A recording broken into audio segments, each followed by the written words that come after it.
خب به نام خداوند بخشنده و مهربان، هم‌دیاران عزیز، اینک صحبت‌های روزهای دوشنبه خود را آغاز می‌کنیم و امیدوارم که در این ساعت‌ها همگان تن صحت و خوشحال باشد. و قبل از آن که به موضوع اعلام شده آغاز کنم، می‌خواستم یک نکته را یادآور شوم و چند جمله هم در این موضوع بگم. این هم باشد دقیقاً در همین روز 9 اوگوست سال 2006 یکی از فرزندان برومند و یکی از چهره‌های واقعاً هم تاریخی ملت، استاد مرحوم سید عبدالله نوری، از دنیا گذشتند و با استفاده از این فرصت به همه عزیزان، به همه کسانی که استاد مرحوم برایشان عزیز است، به خصوص به فرزندان، اهل خاندان، خویش و تبار، به شاگردان، به همه اعضا و پیروان حزب نهضت اسلامی تاجیکستان و در مجموع مخالفین و مبارزین، به همگان این روز را تسلیت میگویم و از خداوند منان برای ایشان مغفرت و برای همگان صبر و استقامت و برای ملت مبارزه و خوشبختی را تمنا دارم، همونطوری که استاد مرحوم خودشان آرزوی اصلیشان و هدف اصلی مبارزهشان این سربلندی ملت، سربلندی کشور و آزادی دین و ارزش‌های دینی بود. من دو جمله را خیلی هم کوتاه در این رابطه می‌خواستم خدمتتون عرض کنم. البته من درباره رحمتی استاد بارها در حالت‌های گوناگون، مراسم‌های گوناگون نظری خود را گفتم درباره فعالیتش و اون شناختی که بنده از استاد مرحوم داشتم و نمی‌خوام تکرار کنم و شاید در آینده هم باز مناسبت‌های پیش بیاد که صحبت کنم. جمله اول یا نکته اول این است که استاد مرحوم از جمله افراد هستند که هر چقدر که از رفتن ایشان بگذرد فاصله بین مردم، جامعه و آنها از لحاظ فیزیکی بیشتر شود، همون قدر اندیشه، افکار و آرمان‌های آنها ارزش بیشتر پیدا میکنند. معمولا این گونه افراد یا اندیشمندانند، آدمان حکیم، آدمان وطن دوست، ملت دوست که از خود اندیشه، راه و ارزش ها باقی میگذارند، برخلاف حکومتداران، کسانی که در حاکمیت هستند، امرا، سرلشکران، پادشاهان، پرزیدنت ها و کسانی که بخصوص کسانی که قدرت را غصب میکنند و شخصیت خود را در مبنای قدرت، پول، فشار یا تبلیغات و پروپاگاندا میسازند. اینها برخلاف این گونه شخصیت‌های تاریخی، برابر آن که از صحنه رفتند، از منصب رفتند، دیگر کسی درباره‌شان حرف نخواهد زد و اگر حرفی هم بزنند معمولا حرف‌های منفی خواهد بود. و بنابر همین ما می‌بینیم که هر چقدر که از رفتن شخصیت‌های مثل استاد مرحوم سید عبدالله نوری می‌گذرد، همون قدر حالا نگیم که همگان، بلکه کسانی که آشنایی داشتن با فکر و اندیشه آنها همون قدر نیازی بیشتر پیدا میکنن و نظرهاشون ارزش بیشتر خواهد داشت. نکته دیوم این است که ما تاجیکان حداقل در این 40-50 سال اخیر در تاریخ ملتمون، تاریخ دولتداریمون یک زمره افرادی را داشتیم که اینها قسمی در زمان شورایی و قسمی دیگر در سالهای استقلالیت، بخصوص در اون مرحله گذشته که همگی چند سال دوام کرد بعد از پاشخوری شوروی تا مثلا سالهای 92 93 و حالا بالاخره تا سالهای 97 و 2000 مرحله صلح وقتی که تمام شد، روی صحنه علمی، فکری، سیاسی شخصیت‌های آمدن که در تاریخ ملت ما تأثیر داشتن، تأثیر خود را گذاشتن. حالا من درباره شخصیت‌های منفی صحبت نمی‌کنم، بیشتر درباره شخصیت‌های سیاسی، علمی، فکری که حالا حداقل برخی از جامعه آنها را قبول دارند، چون ما داریم بعضی از شخصیت‌هایی که اصلا مجموع جامعه ما آنها را یا به نیکی یاد میکند که اینها را همه قریب مثبت میدونن، یا برعکس همه قریب منفی میدونن. اما هستن شخصانی که برخی از جامعه اونها رو مثبت می‌حسابد، مؤثر می‌داند در تاریخ ملت و فکر می‌کند جایگاهی دارند. برخی دیگر برعکس میگن که اونها نه تنها جایگاهی ندارند بلکه اگر تأثیر هم داشته باشند تأثیر منفی داشتند. و معمولا سیاستمداران از همین گونه افراد هستند. کم می‌شود در تاریخ بشریت که یک سیاستمدار 100% یا حداقل اکثریت مطلق او را مثبت قبول کنند. معمولا 50-50 است یا نصف جامعه است، یک کمی بیشتر و کمتر.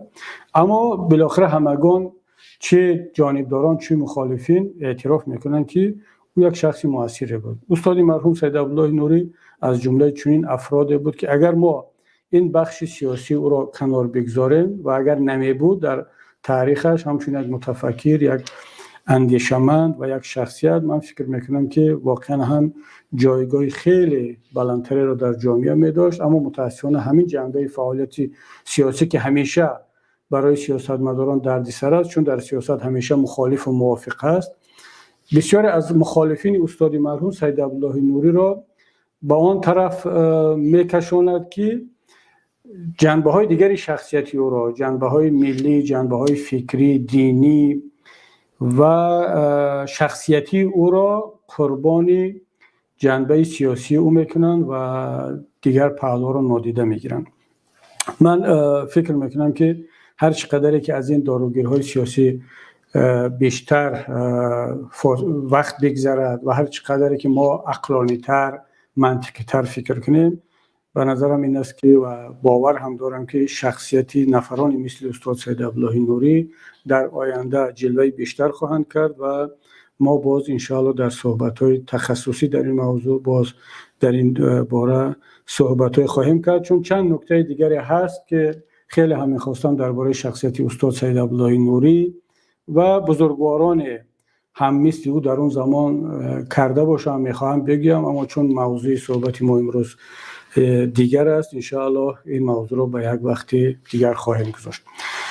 حالا دوستان عزیز، بیایید برگردیم به موضوع اصلی اعلان شده همون که درباره آن است که وزیر یا اعضای حکومت جمهوری تاجیکستان لطوکوب شد و موقع اشغال کرده قشرهای گوناگون جامعه ما بیانگری چی هست؟ از پرزیدنت شروع کرده تا حکومت تا مقامات قدرتی و خود این جبر دیده جامعه ما، جامعه روزنامه‌نگاری، جامعه شهروندی اگر وجود داشته باشد هنوز هم و خود مردم، ما یک تحلیل در این موضوع کرده باشیم و به یک نتیجه برسیم که چرا جامعه ما چنین هست. اصلا دوستان عزیز، من زیاد به لطوکوب شدن خود این وزیر چندان توجه خاصی ندارم. چرا؟ برای آنکه در این باره گفته شد، نوشتن، بحث‌های زیادی هست و اصلا چیزی عجیب و غریبی هم نیست که در چنین یک حکومت، در چنین یک جامعه مثل حکومت جمهوری تاجیکستان، مثل جامعه امروزه ما، یک وزیر لطوکوب شود. یک وزیری به صاحب مثل وزیری تندرستی میتواند وزیر فرهنگ باشد، وزیری معارف باشد، وزیر اقتصاد باشد. و برای من مهم این است که واکنش جامعه مهم است که جامعه چگونه واکنش میکند، حکومت خودش چگونه واکنش کرد. و من میخواهم با استفاده از این حالا با گفت مکتب‌های میانه که وقتی مکتب‌ها بودیم، با استفاده از این اسباب عیانی، از این فکت، از این رقم، از این دلیل، یک بار بیایم تحلیل کنیم که جامعه ما در کجا قرار دارد. ما میتوانیم دلخواه حالت دیگر را هم تحلیل کنیم. برای مثال کرونا ویروس و مناسبت حکومت و جامعه با کرونا ویروس میتواند برای ما یک فکت برای تحلیل باشد و در مثال آن ما جامعه خود را تحلیل کنیم که برای مثال جامعه ما چگونه واکنش کرده است. چرا آلمان، چرا امریکا، چرا روسیه، ازبکستان و طور دیگر عمل میکنند، چرا چین یا افریقا حتی فقط حکومت تاجیکستان یا جامعه تاجیکستان دیگر خیلی رفتار میکند. میتوانیم این موضوع را مثال بیاریم، اما به نظر من خیلی آسانتر و خیلی چشمرستر میتوان از همین حادثه‌ای که شد نسبت وزیر تندرستی یک بار با هم تحلیل کنیم و ببینیم که تاجیکستان در کجا قرار دارد، در چی وضع قرار دارد. بیاید شروع کنیم از اون که همین خبر چگونه پیدا شد. وقتی که بار اول رادیو آزادی این خبر رو نشر کرد، جامعه به دو گروه تقسیم شد. یک گروه گفتن که نه، اصلا امکان ندارد که وزیر یک اعضای حکومت در یک کشور لط و کوب شود و اون هم از طرف خانواده پرزیدنت عمل کننده، چون در ذهن مردم تبلیغات حکومتی هم خودی حکومت را به خصوص خانواده پرزیدنت را و هم دیگر خش و تبار را همچون یک شخصیت‌های بسیار با فرهنگ، سیاستمدار، سخاوتمند، آدمانی با عقل، با تربیت معرفی میکنن. گاه میبینید که مثلا یک تبلیغات میبرن که فلان جا را ساختن، فلان کمک خیریه کردن و یک گروه آمدن گفتن نه، اصلا امکان ندارد که اگر این حادثه هم شده باشد از طرف خانواده پرزیدنت این جنایت صادر شده است.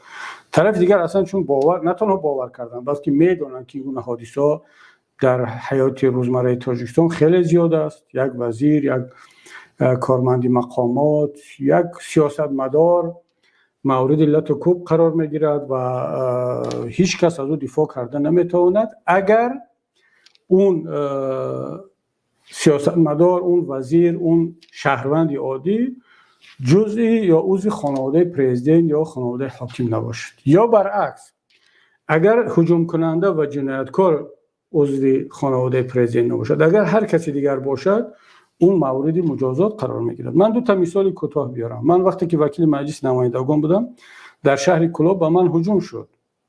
یک گروه اوباشان که از طرف مقامات قدرتی به خصوص نرکمن‌های کلوب را جمع کرده بودند و با آنها تخم و پمیدار و سنگ و کلوخ دادند که وقتی که کبیری اینجا میاد و به این خیابان از اینجا میگذرد، چون ما معلوم بود که در مهمانی خانه رئیسی منطقه کلوب، رئیس حزب نهضت حاجی محمد شریف باشه نبیوف، و در اونجا ما مورد هجوم قرار گرفتیم با سنگ و کلوخ و با هر چی که در اختیارشون بود یک گروه اوباشان زدن. چهره‌هاشون مشخص و معلوم بود که بچهای کلوب شناختن که هم نرکمانا هستن که میلیتسیا اونها را زیر نظارت دارد و یک گروه از سلفی ها به نام سلفی ها که من باور دارم هیچ سلفی با منطق و با عقل این کارو نمیکند، اما گفتن که یک گروه از بچه‌هایی که اونها هم یک مشکلی اعتقادی یا با ما داشتن و در عموم هجوم با ما شد. و ببینید با وکیل مجلس نمایندگان که یک شاخه حاکمیت هست، رمز حاکمیت داری در کشور است، حالا این ربط دیگر با کبیری و غیر کبیری ندارد. بالاخره وکیل مجلس نمایندگان نماینده خلق است، از طرف مردم انتخاب شده است و یکی از رمزهای دولتداری هست.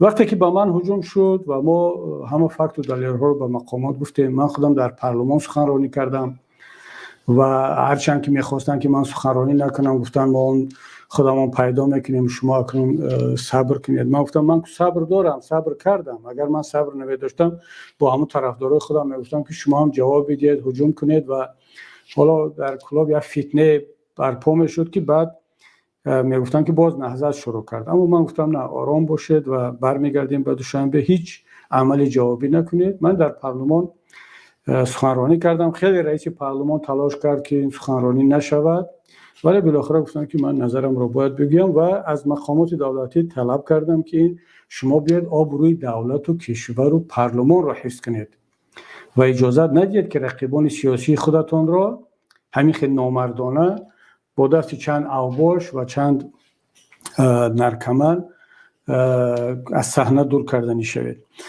و من نظری خود را گفتم، موقع خود را در این باره گفتم، اگرچه میدونستم که حکومت هیچ کار نمیکند، برای که حکومت خودش این را تشکیل کرده بود و بعداً در یوتیوب هم نوارا هست که همون بچه‌ها را، چون بالاخره همه فرزند یک شهر هستن، شهر کلوب، برادران ما رفتن با اونا صحبت کردم، اونا گفتن که خب ما در اوچات میلیتسیای منطقه هستیم، ما را دعوت کردن، گفتن که خب شما نرکمن هستید و جنایتکار و دزد، اینها زندانی میشید، اگر که کبیری رو زدید باز از این مشکلات رها خواهید شد و ثبت صحبت اونا هم هست. اما ببینید من این را به خاطر آن میگم که وقتی که هجوم به رمز دولتداری میشد باید بالاخره جامعه واکنش کند. حالا که من اپوزیسیون بودم و از منتقدان رحمانوف واکنش نکرد، اما وزیری تندرستی عضوی حکومت طرفدار رحمانوف شاید همشهریش است و شخصی با اعتماد و باوری رحمانوف، اعضای کماندش. و از همه مهم رحمانوف تنها پرزیدنت نیست، رئیس حکومت هم هست. یعنی خودش همچون رئیس حکومت، اعضای حکومت، اعضای کابینتش لطوکوب شده است. برای من خیلی جالب بود که پرزیدنت جمهوری تاجیکستان امامالی رحمان چی موقع میگیرد. اینجا منفیت‌های ملی، دولتی، رمزهای دولتداری، منفیت کماندش را حمایت میکند یا قانون را رعایت میکند، طلب میکند که قانون رعایت شود، یا میاد همچون یک تقا یا عمک خوب خب میگه دیگه گپ نه، برای من نه قانون مهم است، نه سر قانون، نه آبروی دولت و کشور و وزارت و اینها، بلکه خب یک احمقی مثلا اعضای خانواده هم کرده است که دیگر این من این رو میبخشم. چرا؟ برای اینکه منفیت‌های خانواده و پشتیبانی خانواده و منفیت‌های شخصی بالاتر از هر قانون و حکومت و آبرو هست.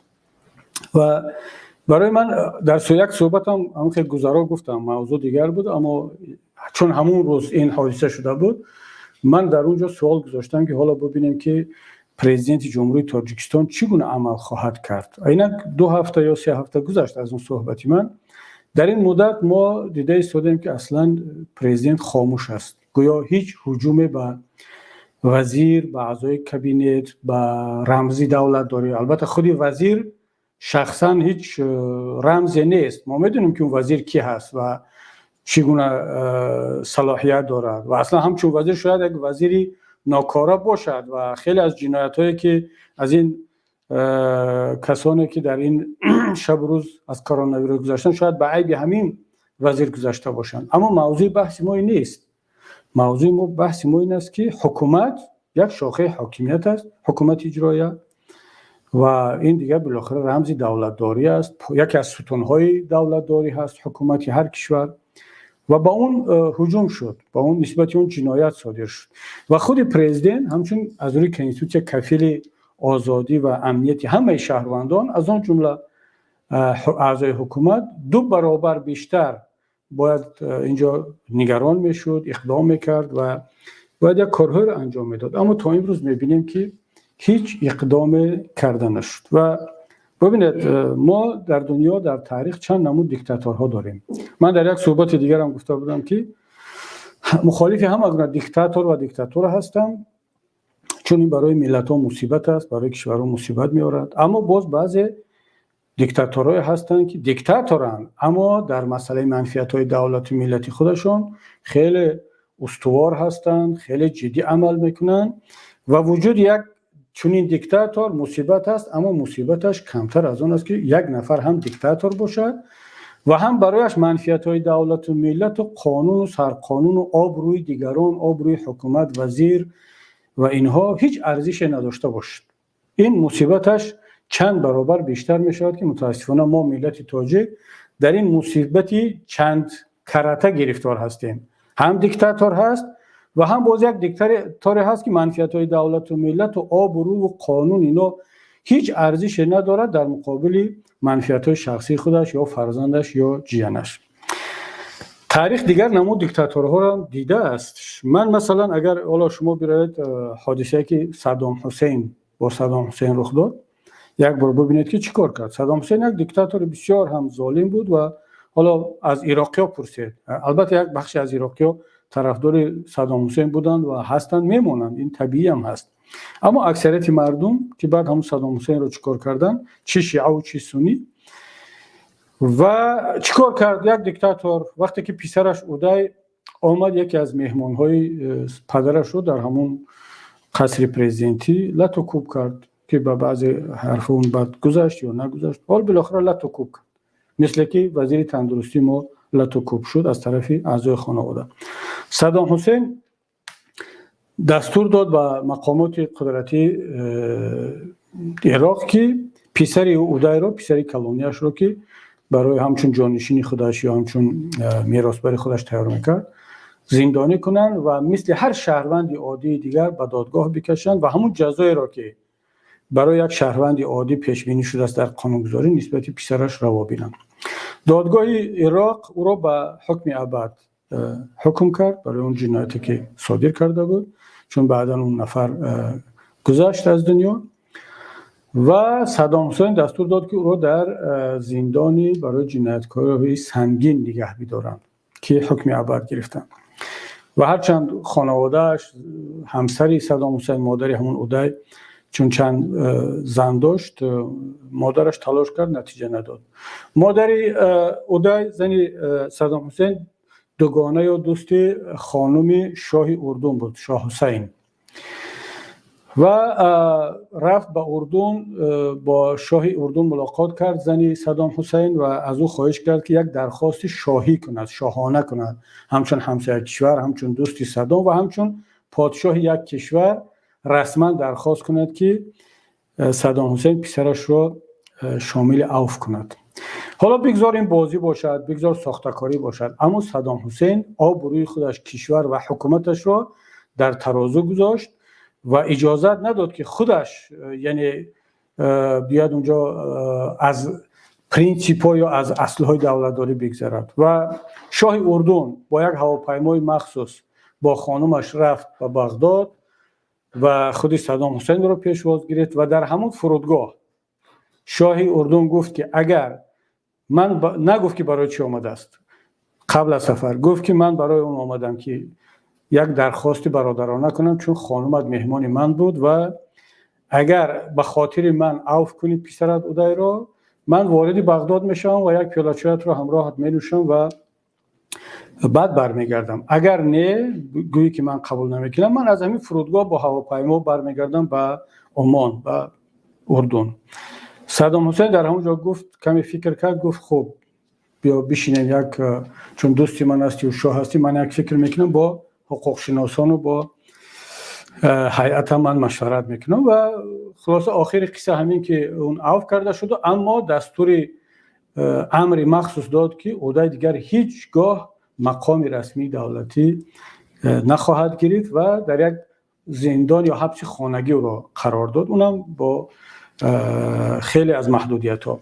حالا این رفتار یک دیکتاتور نسبت فرزندش، خانوادهش که آبروی حکومت و دولت و کشور را نریزاند، و رفتار یک دیکتاتور از ما که حالا برایش اصلا دولت و دولتداری و این رمزها هیچ ارزش ندارد و یک عضو خانوادهش میتواند آشکار جنایت صادر کند، حتی نسبت وزیر. شما کن تصور کنید که همین گروه نسبت شهروندان عادی، تاجران، صاحبکاران، نسبت اپوزیسیون، نسبت دیگران چقدر جنایت ها صادر کردند و خواهند کرد وقتی که نسبت یک وزیر چنین مناسبت رو روا بینند. حالا گذشتیم از موقع خود پرزیدنت رحمانوف، بیایم به خود موقع حکومت. حالا من درباره سروزیر گپ نمیزنم، چون اصلا سروزیر در نظام سیاسی تاجیکستان هیچ کاری نیست. یک آدم خوب است سروزیر، امروز رو من خیلی احترام دارم، اما آدم خوب بودن معنی ندارد که سروزیر با صلاحیت است. یک نفر برای هم گفت و شنیدها و رفت و آمد و حالا ما هم سروزیر داریم، اما همه چیز در اختیار خود امام علی رحمان است که تعیین میکند، آزاد میکند، تحقیر میکند، میزند، لط و کوب میکند و سروزیر در اینجا هیچی نیست. اما خود حکومت همچون هیئت که عبارت از حالا 22 یا 23 تا اعضای حکومت داره ما، اینها چگونه این را هضم میکنند، چگونه این را قبول میکنند که یک همکارشان عضو حکومت لط و کوب شده است از طرف حالا یک شهروند، بگذار عضو خانواده امام علی رحمان نباشد، اگر یک شهروند این کار را میکرد، اونا چگونه هضم میکردن؟ آیا فرق دارد از آن که همون مشت در جاق وزیر مشت خانواده یکی از نفران خانواده پرزیدنت باشد یا یک شهروند عادی باشد؟ یا در اون صورت ناموسی وقتی که مشت یک اعضای خانواده رحمان با جاق وزیر یا سروزیر و هر وزیر خرد، ناموسی آنها خواب می رود، ناموسی آنها کشته می شود، خاموش می شود و ناموسی آنها وقت بیدار می شود که یک اپوزیسیون آنها را تنقید کند. مثلا من بیام بگم که فلان وزیر دزدی کرده است، نزنم، هیچ کار نکنم، بگم که فلانی دزد است، چقدر ببینید ولوله می شود، چقدر به ناموس ما رسیدن، ما را تهمت کردن، ما را تحقیر کردن، حالا که ما با فکت گپ میزنیم، با دلیل گپ میزنیم. اما اعضای حکومت یا خود حکومت در مجموع میبینیم که خاموش و اصلا گویا که هیچی نشده باشد. حالا برگردیم به خودی وزارت‌های قدرتی اعضای همین حکومت، هم همکارشون رو زدن که اونها هم وزیر هستند و هم وظیفه کنستیتوسیونی و قانونیشون این است که بیان پرونده جنایی باز کنند و جنایتکار را از بگیرن، محکم کنند، به جزا بکشن، تحقیقات پیش برود. حالا ما در قانون پیشوا که اصلا این قانون نیست، یک مسخره است، ولی حالا قبول شده است، در قانون پیشوا با فکرم داریم که خود امام علی رحمان و اعضای خانواده اش، فرزندا و اینها مورد بازداشت و کافتکاری جنایی قرار نمیگیرن و هر جنایت نامعقولی که هم صادر کردن. اما این به فکر من به جیان و به خدا و به خاله و اینا ربط ندارد، باید ربط نداشته باشد. حالا حقوق شناسان در این باره صحبت کنن و اینها چی کار باید کنند؟ پروکورور گنرالی یوسف رحمان با جایی که در اروپا بیاد جنایتکار جستجو کند، اپوزیسیا رو در وینا و در آلمان و در پولند، جنایتکار در داخل دوشنبه جستجو کند. جنایتکار معلوم است، در رسانه ها رفت، همه میدونن، نام و فامیل و شاهدا وجود دارد و قانون جمهوری تاجیکستان درباره پروکراتور هست که در اساس معلومات رسانه ها وظیفه دار است پرونده جنایی باز کند. یعنی پیشتر یک قانون‌هایی بود که تنها در صورت مراجعت به از طرف یگان نفر یا خود جبر دیده پرونده باز می شود. اما اخیراً در قانونگذاری اصلاحات وارد شد که مقامات قدرتی و تفتیشاتی تاجیکستان می توانند در اساس خبری رسانه ها هم تفتیشات رو آغاز کنند. ما چند تا مثال هم داریم. مثلا یک نفر رو شنیدم که یک بد اخلاق در دوشنبه کدام خانم رو راننده تاکسی تحقیر کرده است و اون راننده در فیسبوک یا در یوتیوب در کجای این دعوا رو کرده است. پروکراتور گنرالی و وزارت امور خارجه اون رو پیدا کردن، جزا دادن و چند روز به فکرم روبوچین هم کرده است کدام اداره رو. خب پس در اساس چی؟ در اساس یک خبری فیسبوک، خبری یوتیوب و نمیدونم کدام رسانه.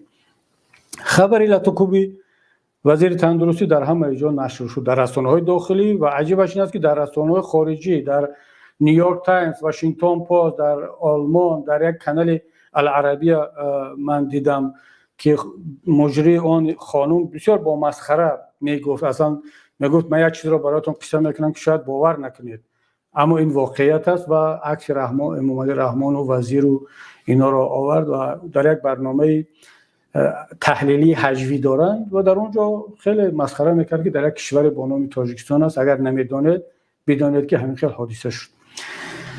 و در رسانه‌های داخلی البته در رادیو آزادی و ازیا پلوس من درباره اون رسانه‌هایی که خود را پاتریوت و ملت دوست و وقتی که حرف میزنن درباره شعارها و ارزش‌های ملی میگوی که سقف آسمان دیگر شکافته میشود و دیگر گوش فلک کر میشود، درباره اینها گپ نمیزنم، چون اونها همون وقت اون ناموس ملیشون گویا بیدار میشود که درباره ما گپ زنن، زیدی ما گپ زنن، اما وقتی که درباره حقیقت‌ها، درباره ناموس خودشون هم گپ میرود، اونها دیگر گویا مثل شترمرغ سرشون رو زیر ریگ میکنن و گویا هیچ چیز نشده است. خب چیکار کردن این اعضای حکومتی ما؟ مقامات قدرتی، وزارت داخله، کمیته امنیت و پروکراتور گنرالی که هر سهشون باید مستقیما پرونده باز میکردن، چون زدن یک وزیر به امنیت دولت و ملت خطر دارد. وزارت کشور باید همچون پلیس رو پیشگیری کند و پروکراتور گنرالی باید بلافاصله پرونده باز کند. اینا یکی در اروپا میگردد در جستجوی اپوزیسیا، جنایتکار رو در اینجا جستجو میکند. یکی دیگر اصلا میگرد وزارت داخله، وزیر داخله در نشست مطبوعاتی میگه که من نشنیدم، من بار اول از شما شنیده ایستادم که وزیر تندرستی لاتوکوب شده باشد. به ما هیچ گونه مراجعت نشده است. یعنی از این مسخره، از این سپیکتاکل بیشتر میشود در که وزیر داخله کشور که اونقدر معلومات دارد، 40 یا 50 هزار میلیسیونر کار میکند و اصلا تمام دنیا میداند، اون نشنیده است. و من خیلی تعجب میکنم. حالا من درباره فعالیت کسبی حالا دیگر بحث نمیکنم، چون معلوم است که از لحاظ کسبی اونها کی هستند. اونها نه وزیری، نه خودی وزیری لاتوکوب شده وزیری تندرستی واقعی هست، نه اینش وزیری داخلی درست است، نه اونش وزیری امنیت و پروکورور گنرالی حقیقی هست.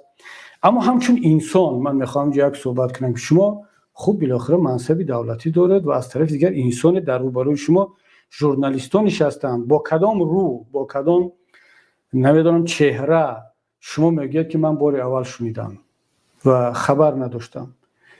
و حالا نمیدونم، چون در نشست مطبوعاتی ما نبودیم که ژورنالیست‌ها باز پرسیدن، سوال لاوگی دادن که همه دنیا میدونند. اما خب ژورنالیست‌های تاجیکستان رو میشه درک کرد، اگرچه من پورا راضی نیستم اما قسمت میشه درک کرد. همین که جسارت میکنن، سوال مطرح میکنن و بعد جواب وزیر درونی یا با لبخند خاموش میستن، این معنی زیاد دارد. اما در شما تصور کنید در یک کشور دیگر وزیر همین گونه جواب دهد، او را بلافاصله همون جواب خودش از روی شرم و حیا باید استعفا رود، یا او را به استعفا میفرستند، یا جامعه اصلا خاموش نمیستد.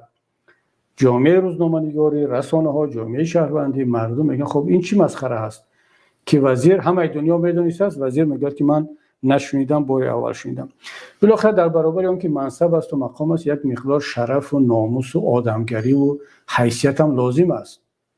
خب شما نزد فرزندتون میگردید، میرید نزد زن و خانواده میرید، برای اونها چگونه نگاه میکنید؟ چی میگید وقتی اونها مثل شما شنیدن دیدن، شما میگید که من بار اول شنیدم؟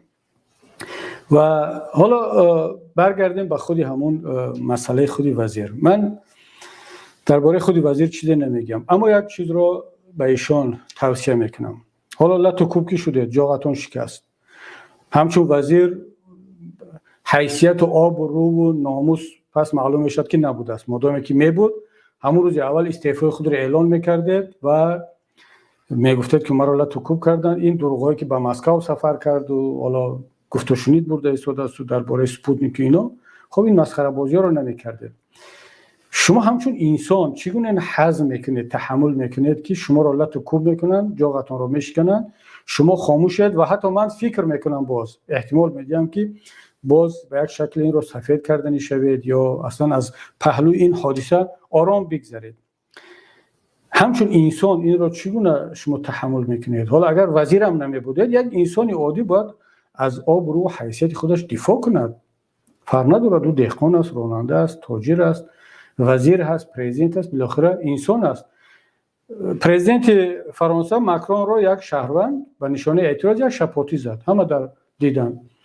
و وقتی که او رو اون نفر رو گرفتند و حالا همچون هجوم به یک شهروند گرفتند، پرزیدنت ماکرون مناسبتش با اون شهروند رو بعداً اعلان کرد که همچون شهروند اگر مرا زده است، همچون شهروند باید که مجازات شود، تفتیشات شود و اگر قانون درباره پرزیدنت هم باشد اون مسئله دیگر هست. ولی شما همچون شهروند، همچون انسان، خب چگونه باید واکنش کنید؟ مرا وقتی که مرا نزدن مستقیما، مرا با پمیدار و با تخم و با اینا هوا دادن، با کیم کسی دیگر رسید در یک جای دیگر، چون مرا محافظان محافظت کردند و بالاخره از اونجا دور بردند. ولی من دعوا کردم، من اومدم در پارلمان عریضه نوشتم به وزارت داخله و گفتم این جنایتکاران باید پیدا کرده شوند و کسانی در پس آن هستند باید که به جوابگویی کشیده شوند. اما شما همچون انسان از خود چگونه دفاع میکنید؟ فردا نزد فرزندان، نزد خانواده چگونه با سر بلند میگید که خب به من تحقیر شد و من این گونه رفتار کردم، یا میگید که خب این جنی پرزیدنت بود و به همین تمام، یعنی جنی پرزیدنت زد شما تحمل میکنید؟ این سوال و این مسئله گذاری ما به وزیر دیگر همچون وزیر نیست، همچون انسان است. چون مطمئن باشد بعد چند سال از وزیری میروید، چقدر که من از دپوتاتی رفتم، از وزیری شما هم میروید، ولی در نزد تاریخ، در نزد فرزندان، حداقل در نزد وجدان خودتون شما تا آخر عمر سربلند سرافراز خواهد بود که من در مقابل این تحقیر نسبت خودم خاموش ننشستم، فقط برای آنکه طرف خانواده پرزیدنت بود. من توصیه‌ام این است، نه تنها به شما، به همه کسانی که نسبتشون این تحقیر و این گونه خشونت صادر میشود باید از خود دفاع کنند، خود رو احترام کنند. و امیدوارم که وزیر تندرستی بعد از آن که صحت میشوند و به سر کار برمیگردند، اولین کاری که میکنن به خاطر خودشون، به خاطر آبروی دولتداری، به خاطر آنکه منصب و مقام همه چیز نیست، ارزش رو ندارد که انسان هویت و ننگ و ناموس خود را بفروشد به این ارزانی. یک کاری میکنید که ما هم میگوییم که خب بالاخره در تاجیکستان یک وزیر با آبرو و به ناموس بوده است. من این را بگم که در حکومت قبلی تاجیکستان من چند وزیر رو میشناختم که وقتی که نه تنها نزدن بلکه امام علی رحمان در جلسه وقتی که نسبت آنها دغلی کرد در همونجا کلید کابینت را گذاشت و یک تاش خانم هم بود، نام نمیگیرم برای آن که باز فشار بالایش نشود یا مجبورش نکنن که باز علیه من گپ نزند. کلید را ماند، از همون جلسه حکومت بیرون شد، گفت که به من در کار نیست وقتی که چنین مناسبت به من از طرف پرزیدنت میشود، این مکان و منصب و کابینه در کار نیست. رفت و آبروی خود را حفظ کرد. من چند بار او را دیدم بعد از اینکه از حکومت رفت، تبریکش گفتم، بالاخره گفتم احترام خود را حفظ کردی. و باز در جلسات شورای جمعیتی اینا میدیدم که حتی خود پرزیدنت با احترام نسبت او مناسبت میکرد. چرا؟ برای آنکه یک مناسبتی با شرفانه کرد. خدا رحمتش کند عبدالرحیم عظیموف را که عبدالرحمن عظیموف معاون سروزیر بود، در شاهدی من وقتی که اعضای کمیسیون آشتی ملی بودم، یک جلسه مشترک حکومت و کمیسیون آشتی ملی بود، امام علی رحمان نسبتش یک تنقید سخت کرد، خیلی راحت گفت که این حرفتان غلط است و اگر که به خاطر کار باشد مقام منصب ما رو بگیرید به استعفا روان کنید، ولی من تحمل شنیدن این گونه حرفا رو ندارم. یعنی در خود همین حکومت تاجیکستان بودن جوانمردان، انسان‌هایی که خیلی آبرومند بودن و از حیثیت خود همچون انسان دفاع میکردن و با همون آبرو از دنیا یکیش رفت، دیگرش خدا عمرش دراز کند هنوزم هست. حداقل من 2 نفر رو از اعضای حکومت میشناسم. خب با شما چی شده است؟ چرا این را تحمل میکنید؟ و این صحبتی که درباره وزیر تندرستی کردم تعلق به همه ملت، به همه کسانی دارد که مورد چنین خشونت قرار میگیرند. اما چند جمله دیگر میخواستم درباره آن بگم که موقع دیگر بخشا چی بود. اصلا خود جامعه این رو چگونه تحمل کرد، چگونه پذیرفت. ببینید جامعه ما اونقدر خشونت پذیر شده است، اونقدر ظلم پذیر شده است که نسبت یک شهروند، من فکر میکردم که اگر یک شهروند رو تحقیر کنن، میزنن از طرف پلیس یا از طرف زندانبانها یا هر کسی دیگر، خب اون میگه از دست من چی میاد. اما وقتی که اعضای حکومت را لط و کوب میکنن، جامعه مثل که این رو یک پدیده عادی قبول میکنند. میتواند اینجا چند سبب باشد. یا اینکه جامعه ما، ملت به این نتیجه رسیده است که از این حکومت یا از این خانواده چیزی دیگر رو انتظار بودن ممکن نیست. یعنی اینا فقط کارشون همین دزدی است و زدن و کوفتن و پرزیدنت هم همچون کلان خانواده اینها را حمایت میکند، اینها را سفید میکند و همین دیگر تن به تقدیر سپردن و این رو یک کاری عادی قبول میکنن. من باز تکرارم شود، یک بار دلیل همین رو نشانش رو در چی دیدم. یک نفر از تبلیغگران حکومت در ورشو ما رو گفت که چرا طرفداران شما و مخالفین قدر در شبکه‌ها تحقیر میکنن و گپای هر خیل حقارت‌ها می‌نویسن. گفتم متأسفانه همین خیلن. گفت باید نکنن، خوب نیست. گفتم بله من میدونم، ما تلاش کرده ایم که پاکسازی شود، اما گفتم چرا از شما، از طرف شما همین کار میشود؟ خب چرا همون طرف شما رو نمیبینید؟ گفت که خیلی با صراحت گفت که خب طرف ما همین است دیگر، ما همین خیلی، ما دعوای اون چی نداریم، ما یعنی طرف ما همین دزدیدن و زدن و حقارت و بی‌ادبی و فحش و همینا است دیگر، شما اقلا دیگر باشید. یعنی خود طرفداران حکومت، خود شاید که یک قسمی از جامعه هم قبول کردن که از این حکومت، از این گروه چیزی بهتر انتظار بودن امکان ندارد. اگر این است خب یک قسمتی مسئله است، یک قسمتی مصیبت است. اما اگر جامعه بالاخره همه عادت کرده باشند که دیگر در تاجیکستان در آینده هم، در امروز و آینده و همیشه باید همین گونه یک حکومت باشد، همین گونه یک مناسبت به انسان باشد، این واقعا فاجعه است. ما باید سری مسئله فکر کنیم، نه به خاطر آن دفاع از وزیر یا دفاع از کسی دیگر، نه، به خاطر آن که باید به این گونه جنایت‌ها خاتمه داده شود و جامعه خودش با یک آواز موقع خودش رو معین کند که اصلا ممکن نیست. من جدا از رسانه ها، جدا از اون تبلیغگرانی که حالا منظورم از رسانه اونهایی که حکومتی یا نزدیک به حکومت هستند، از اونها دیگر امیدی نیست و پیشتر هم گفتم.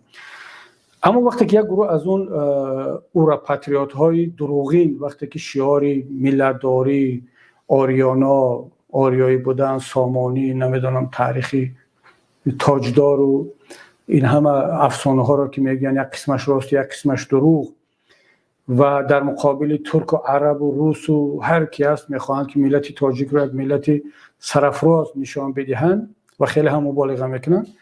اینا چرا خاموشن؟ اینا شما وقتی که درباره میگه که تاجیکستان تاج دارد و پرچم دارد و حالا این دارد اون دارد، شما چرا خاموشید؟ شما اصلا تصور میکنید که یک نفر، یک گروه، یک خانواده همون پرچمی ساخته چند صد متری است، 150 160 متر رو گویا گرفتن شکستن و با همون چوبش در یک حالا دقل نگیم وزیر رو این کار رو کردن، لط و کوب کردن و شاید ملت رو هم، و با اون پرچم با اون لطش دهان همه را بستن که هم با این چوبی بیرق شما رو این کار رو میکنیم و با این لطش با این متاعش دهان شما رو میبندیم، چشم شما رو میبندیم که اصلا نه ببینید و نه صدایتون بلند شود.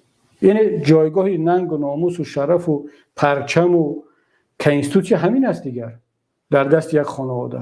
ملت باید این را تحمل کنه، باید سازش کنه. من فکر میکنم که بیاید بگذاریم از این دعواهای دروغین، از این شعارهای دروغین، از این واهمه‌های دروغین درباره تاریخمون و خودمون و پرچم و نمیدونم کنستیتوسیون و مقدسات، بیایم به این نتیجه که انسان مقدس است. پروردگار انسان را مقدس خلق کرده است که ما رو در بهترین فی احسن و تقویم میگه پروردگار در قرآن، در بهترین تقویم ما انسان رو خلق کردیم. خب چیکار کرده ایشون با انسان اینها؟ حالا گذاشتیم از پرچم و از کنستیتوسیون و از نام ملت که در تمام دنیا مسخره کرده ایستادن.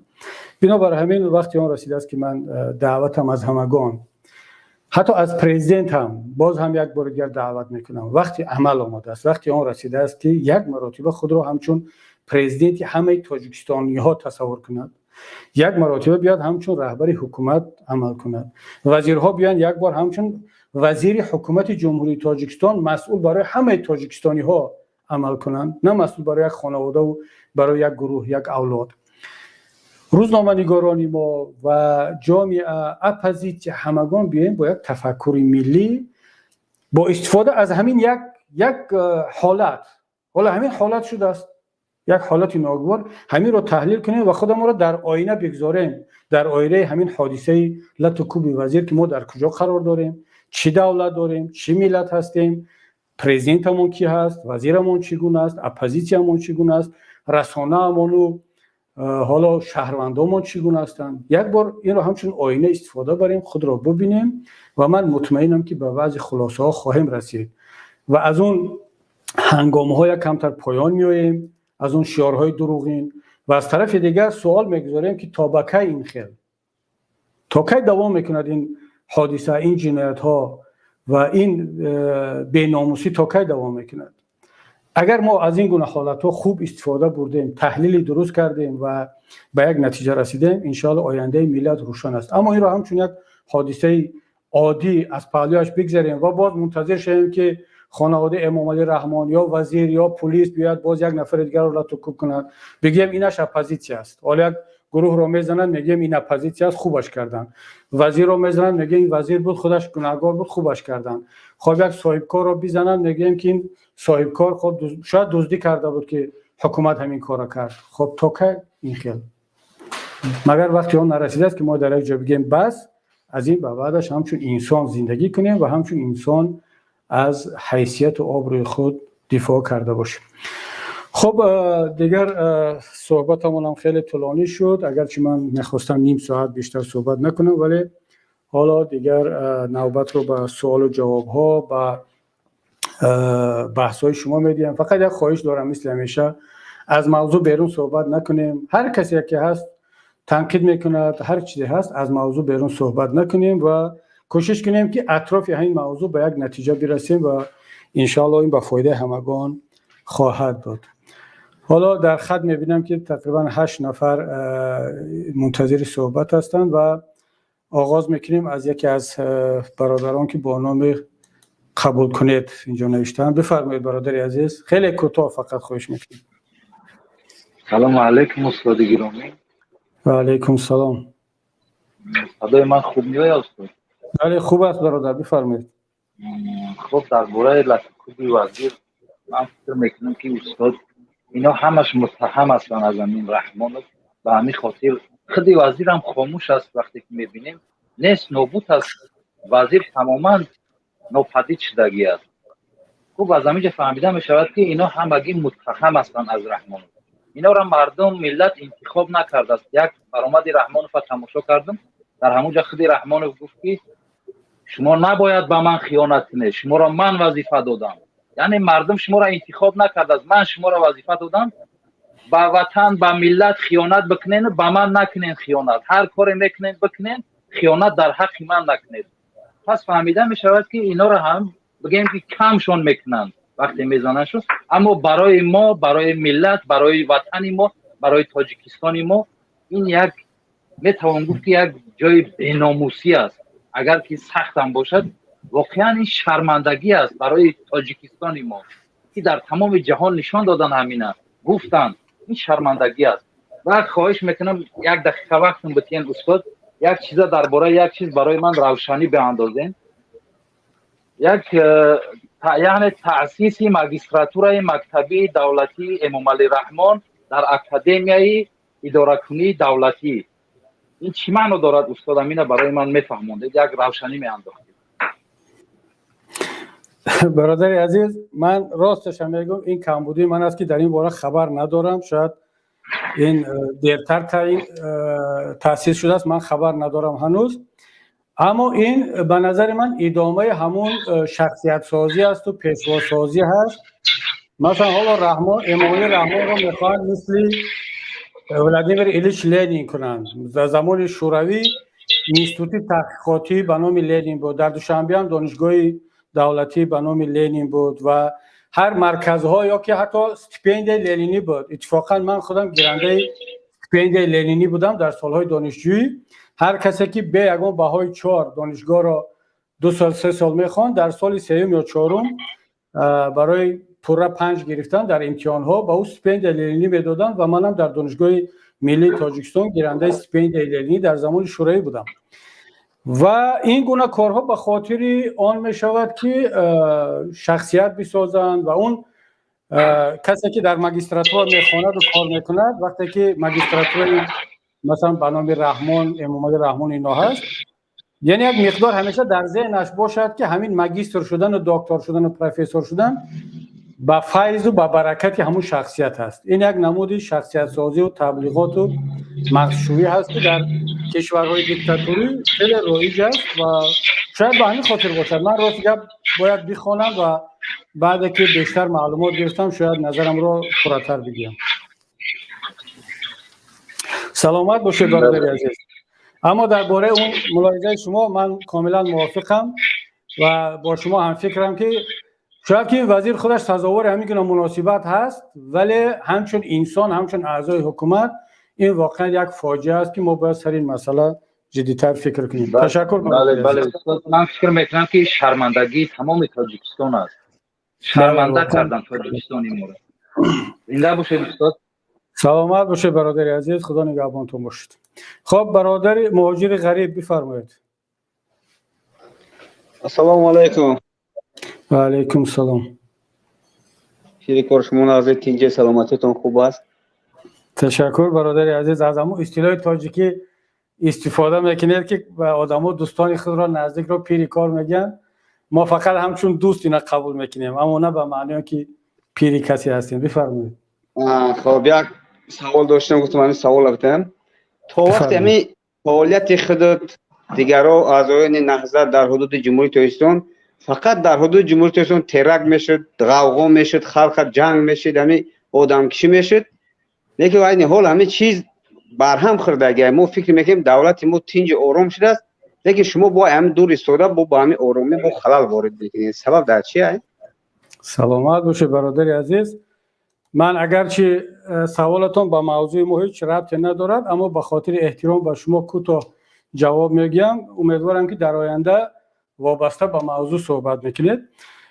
وقتی که حزب نهضت اسلامی تاجیکستان بعد از امضای سازشنامه صلح دوباره در وزارت عدلیه ثبت نام شد و وارد فعالیت شد، تاجیکستان ما وارد یک مرحله ثبات و پیشروی گشت. شما بیاید تمام استاتیستیکای سالهای 2000، 2005، 2010 را تا وقتی که حزب نهضت اسلامی تاجیکستان در کشور قانونا عمل میکرد، شما یک بار نگاه کنید از لحاظ رشد اقتصادی، بالا رفتن معاش، پایین رفتن نرخ‌ها و در تمام نشاندادها تاجیکستان یکی از کشورهای امن و آرام و پیشرفته و همچون مدل کشور پیشرفته پسا نزاع میگفتن پست کنفلیکت گسودارستوا که بسیار نمونه بود، نشانهای خوب داشت و یگان ترک نمیشد، یگان حادثه نبود. اما از روزی که نهضت اسلامی تاجیکستان را بستند، نزدیک 2-3 هزار جوان تاجیک به سوریه رفت، به داعش پیوست یا به گروه های دیگر.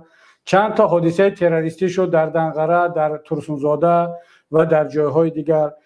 تاجیکستان از لحاظ نشاندادهای اقتصادی، حقوق بشر، آزادی مطبوعات در تمام این دکس‌ها رو به پایان هست. من برای شما اگر بخواهید در یک صحبت علاهیده تمام اینها رو با فکت و رقم مثال میارم و دیده ایستادم که برعکس اون نظر شما هست که تاجیکستان بعد از بیرون رفتن حزب نهضت اسلامی تاجیکستان یا منع شدنش بهتر و خوبتر شده باشد. شما اگر تلویزیون تاجیکستان را تماشا کنید و اون براتون دلیل باشد، بله راست میگویید، در تلویزیون تاجیکستان فقط همین حرف است. اما اگر با فکت و رقم، با آمار مثلا سازمان ملل متحد، بانک جهانی، بانک رشد آسیا و حتی با تحلیل های خود مرکز تحقیقات استراتژی نزد پرزیدنت، وزارت اقتصاد جمهوری تاجیکستان، اگنتی آمار جمهوری تاجیکستان، اگر به اینها رو بیارید و مقایسه کنید، بعد خودتون میفهمید که چقدر برداشت غلط داشته درباره وضعیت امروزه تاجیکستان و مقایسه تاجیکستان با چند سالی که نهضت اسلامی تاجیکستان در داخل کشور بود. این بود به اختصار برادر عزیز جواب من به شما. و حالا بگذاریم به نفر دیگر، برادرمون پیشوای ملت. و خوب است که یک بار با پیشوای ملت هم در آنلاین صحبت می‌کنیم. بفرمایید. السلام علیکم استاد. و علیکم سلام. استاد امیدوارم خوب هستین. تشکر برادر عزیز، سلامت باشید. امیدوارم شما خوب هستید. یک سوال ندارم، هم تو یک آواز شما را بشنوم. گفتم که تاجیکستان وضعیت معلوم است، چیکار کنیم؟ ما به خود ما ظلم قبول کردیم، اگه چیکار میکنیم؟ بعد دوست خود گیتا میگردیم. سلامت باشید. خب اگر شما سوال نداشته باشید، من سوال دارم. چرا نامتون رو در این لیگ پیشوای ملت مونده؟ پیشوای ملت چیکار بعضا مخالفان در میداره قانون خود قبول نمیکنن. من بسیار میخوام با هم گفته است که اکتیو نباشیم، نه برای اکتیو نباشیم، برای پیشوای ملت مینسیم یا جناب عالی مینسیم یا نمیدونم سپاسیتل گفته است که سیاره و طیاره مینسیم که برای قبول کنن. خب ببینید حداقل عنوان پیشوای ملت حداقل به یک نفر کمک کرد که وارد آنلاین شود و اگر همین سوالان بود که دیگر فایده هاش ندیدیم، ولی همین قدر فایده کرد. هر کسی که میشنوه دیگر که اقلا به یک جوان مسافر و مهاجر کمک کرد که در آنلاین شرکت کند به واسطه همین نام. دیگر نه فایده اقتصادی دارد، نه معاش مردم رو بلند میکنه، نه یگون چیز دیگر. نه راست یک فایدهش همین که درآمده میشود. معلم سلامت باشید. سلامت باشید برادر عزیز، خدا نگهدارت باشید. خب برادر بانوی وطندار بفرمایید.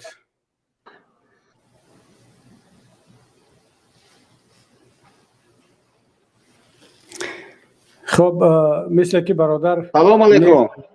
و علیکم سلام.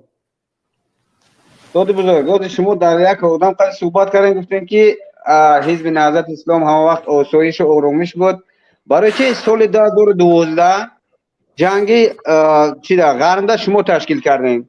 در بدخشان همیشه شما جنگ تشکیل کردین. امروز با روح گپا همه چیزا شرم نکرده بود، در آینه نیلگون خودتون فرشته میسازین، دیگران را جنایتکار حساب میکنین. همین سبب در چیه؟ خب سلامت باشید برادر عزیز. حالا من یک سوال کوتاه دارم. شما چی دلیل داره که در رشت یا در بدخشان ما این کار را تشکیل کردیم؟ من ببینید چون در داخل در بدخشان گوش کن چی همه سوالتون شیدگی. خب گوش کن در بدخشان وقتی که سال 2012 شد، من سوال ما پورا کنم.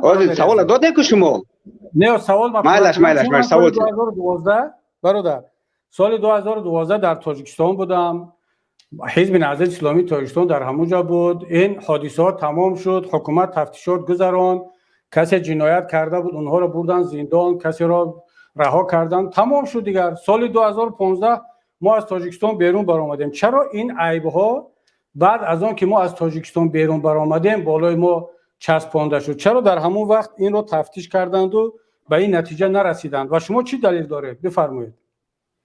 محترم محیدین کبیری، وقتی که سال 2012 حادثه بدخشان شد، یکم نفری که یراق گرفت مردم دعوت کرد برای نوتینجی، این رهبر حزب نهضت اسلامی بدخشان بود که در رسانه‌های چیز نشون داد با پرگی که مقصد همین آدم یکی از نفرای هست که همین سرکردهای جنگ بود. یه چیز شما خودتون تصدیق کردید، با همدردی بیان کردید. برادر عزیز، حالا یک لحظه، اگر منظورتون سبزعلی برادر شهیدمون سبزعلی باشد، برادر سبزعلی نه همچون اعضای حزب نهضت اسلامی تاجیکستان در اونجا عمل کرد.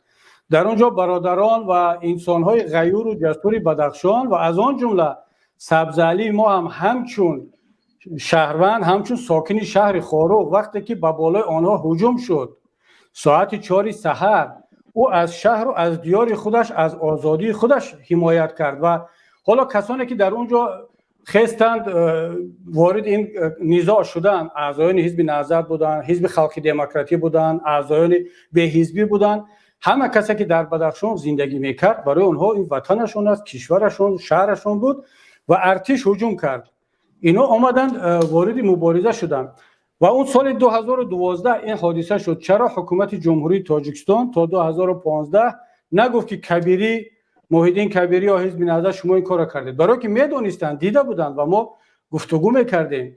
بنابراین برادر عزیز، بیاید این خیال اولش که این صحبت ما و شما با موضوع کار یک سوال دیگه ببین برادر، اولش اینکه این صحبت ما و شما با موضوع هیچ ربط ندارد. دومش اگر ربط هم داشته باشه، حالا مثلا یک برادر یک سوال داد ربط نداشت اما یک کمتر منطقی بود، من جواب گفتم. اما شما وقتی که میاد در یک موضوع دیگر وارد میشوید، حداقل آمادگی ببینید، فکت و رقم دلیل بیارید، بگید در فلان سال این حرف رو گفتی، این کارو کردید. اما همین میاد همون عیبنامه‌های پروکراتور گندرالی یا برنامه اخبار یا خاور رو تکرار میکنید. برادر ما این رو بارها شنیدیم، بارها جواب دادیم.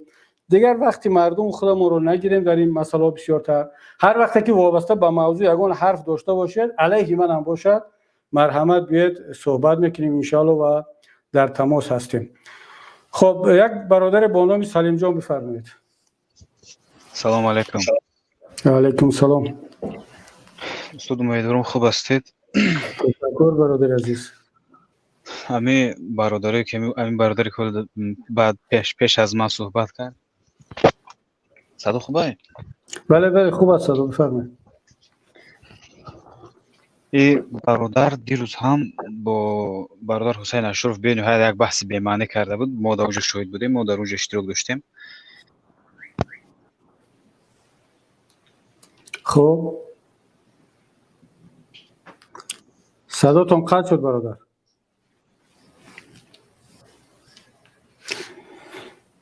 برادر سلیم جان صداتون قطع شد. حالا اگر هسته دوام بتید، اگر نه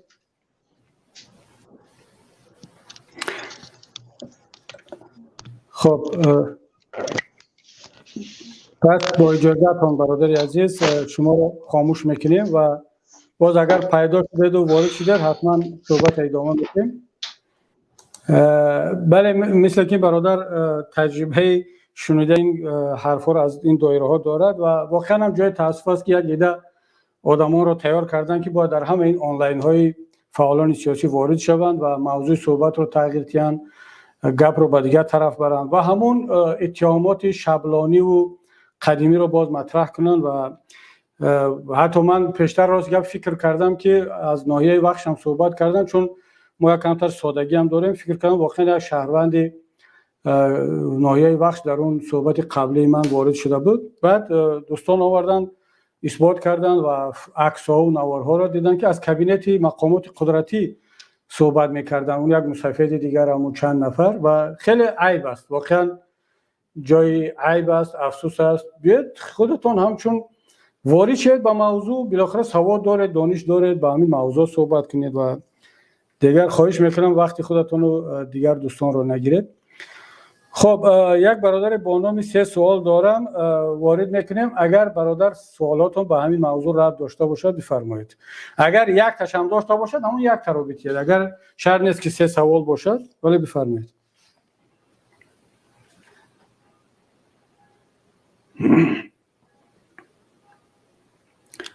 خب این دوستمان با نام 3 سوال داشته است ولی نیست در خط. خب با اجازت دوستان این کس رو بیرون کنیم. یک نفر رو با نام پیروی پیشوای ملت. بفرمایید برادر عزیز. سلام. و علیکم سلام. السلام علیکم. و علیکم سلام.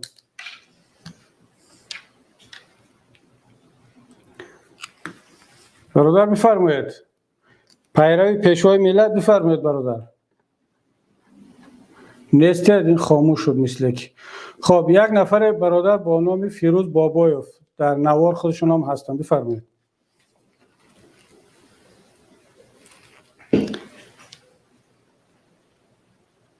برادر فیروز بفرمایید.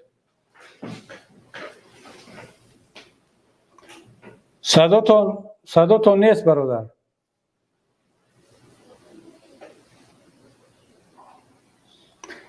من حداقل من نمیشنوم.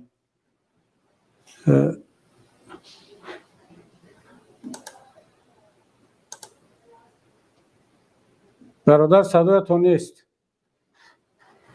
حالا فکر نکنم که در مشکلی در من باشد، مثل که مشکلی در شما است.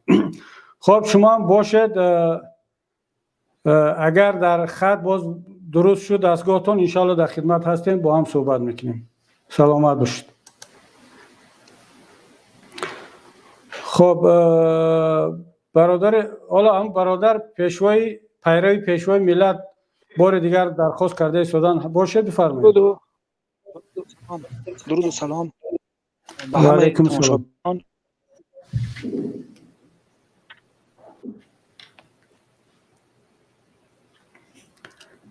برادر صداتون قطع شده ایستاده است.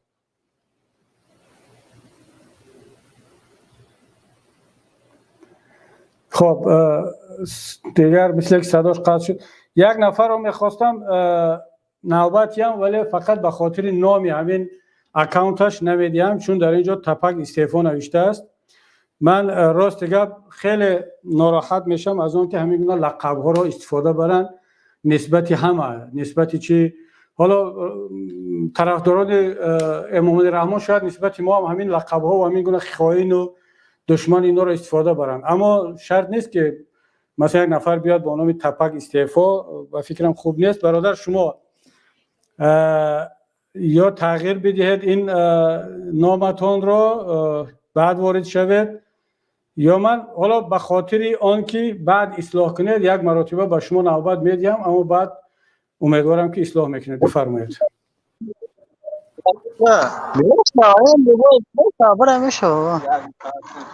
بله بفرمایید برادر.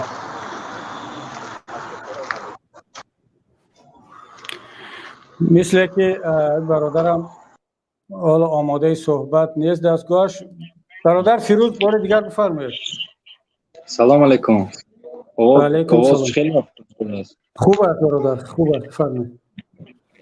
بابای محیدین کبیری، من برای چی بابا میگم سرتان خیلی مویهای سرتان سفید شده است. ما میفهمم که خواهش ما در خارج کشور هستید، بسیار هم از کارهای کردگیتان پشیمان هستید. من باوری دارم برای این چیز. من فیروز بابای سری من برادر فیروز کشور سفید شده بود. بعد اینجا ما باوری کامل داریم که شما همین از ذکر خیلی سفید شده. ما فیروز بابا در این وضعیتی که کشور ما قرار دارد، کسی اگر زیغ نشود یا بی‌ناموس است یا یک انسان بی‌وجدان است. کسی کمترین وجدان و ناموس دارد حتما زیغ میشد. برادر راست میگید، من زیغ شدم. بفرمایید. خرشو من کشور ما یگان وضعیت بهزیب ندارد. خدا با شکر همه تینج آرام. من یک دو سه سوال شما زده صحبت میدونید برادر، موضوع صحبت همین یک دیگر بابای کبیری موضوع صحبت میدونید که لطکوب کردن وزیر است. شما بیا در این موضوع سوال گفتنی دارید بگید، چون لطکوب کردن وزیر از نگاه شما هیچ پرابلم نیست، یعنی یک کار عادی است. پرابلم نه، ما درباره لطکوبی وزیر کردن یگان دلیلی نداریم، ما این یک فکت و دلیل هم نداریم، شما هم درباره این چیز نداریم.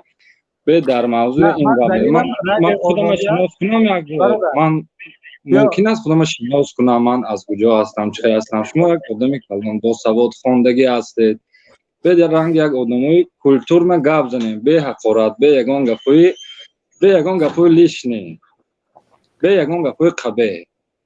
خب خیلی خوب برادر، از یک لحظه بیا همچون آدمای گفتگان کلتور نی به گپوی قبه و آدمای با فرهنگ. نام موضوع مشخص است. یک لحظه، نام موضوع مشخص است و من گفته ایستم که درباره همین موضوع صحبت ما یگان سوال یگان گفتنی دارید یا ندارید. اما اگر شما بخواید که با من یک صحبتی حالا نمیدونم درباره تاریخ یگان کس، درباره حالا چرا موی سری من سفید شده است، اگر صحبت کردنی باشه شما یک پیام بفرستید، ما بشینیم با حضور سر یک پیاله چای وقت دیگران را نگرفته صحبت میکنیم و همچون آدمای با فرهنگ کلتور نی. اما اگر شما میگید آدمی کلتور نی در یک موضوع دیگر نمیاد درباره موی سری سفید من صحبت کند، مثلا درباره آن که من از چی حالا موی سرم سفید شده. بابا کبیری گپ بسیار نکنیم، وقت دیگران نگیریم. یک برنامه خاصی خودش دارد، میخواهد در همونجا بیاد همین صحبتاشو انجام بدهد و یعنی اون دعوای میکنه که همچین یک آدمی کلتور نی صحبت کنه. متاسفانه از اون گروه آدما نیست و با شما خداحافظی میکنیم، میگذاریم با آدمی دیگر. چون ببینید این گونه برادران حالا میاد ببینید خیلی آرام و راحت میان شروع میکنن، بعد که ما یک آدمی با فرهنگ و کلتور هستیم باید صحبت کنیم، بعد برمیگردن به همون قصه و به همون وظیفه‌ای که دارن. خب وقتی میگیم برادر آمدی خیلی خوب سلام علیک، برنامه نامش معلوم است، سوال معلوم است، حتی اگر سوال هم نداشته باشید بگوید که مثلا من سوالم یک کمتر فرق میکنه که ما شما رو بشنویم، اما هدف این باشد که بیاید در اینجا با من بحث کنید، با من در مسائل های دیگر خب یک جای دیگر در صحبت میکنیم، بحث میکنیم و دیگر. اون برنامه اول یک کم ترک چی بود، حالا آمیخته‌تر شده بود. حالا به نظرم بعد خود طرفداران هم حکومت هم گفتن که یک نامه فرستادن با ما، یک پیام دوستان با من روان کردن که ما از اون رفتار بعضی از نماینده های ما که به نام از طرفداران حکومت صحبت میکنن ناراحت هستیم و خواهش میکنیم با اونا دیگر بحث نکنید و با ما بحث کنید که ما سوال های منطقی میدهیم و خیلی با فکت و دلیل با شما صحبت میکنیم. اما این را هم دوستان بگم که من نیت دارم که ماه یک بار، حالا هر هفته نه، در این هر هفته صحبت های موضوعی با فکت و دلیل درباره موقع ما و موقع حکومت صحبت میکنیم. اما ماه یک بار شاید کمی دیرتر ما یک صحبت های عمومی با هم میکنیم که هر کس چی گفتنی دارد بیاید وارد شود بدون تحقیر، بدون تهمت. خب همین گونه صحبت هایی که مثل این برادر میکنه در موضوع گوناگون دیگر بیان صحبت کنم. خب برادر عزیزمان بیرون از وطن بفرمایید.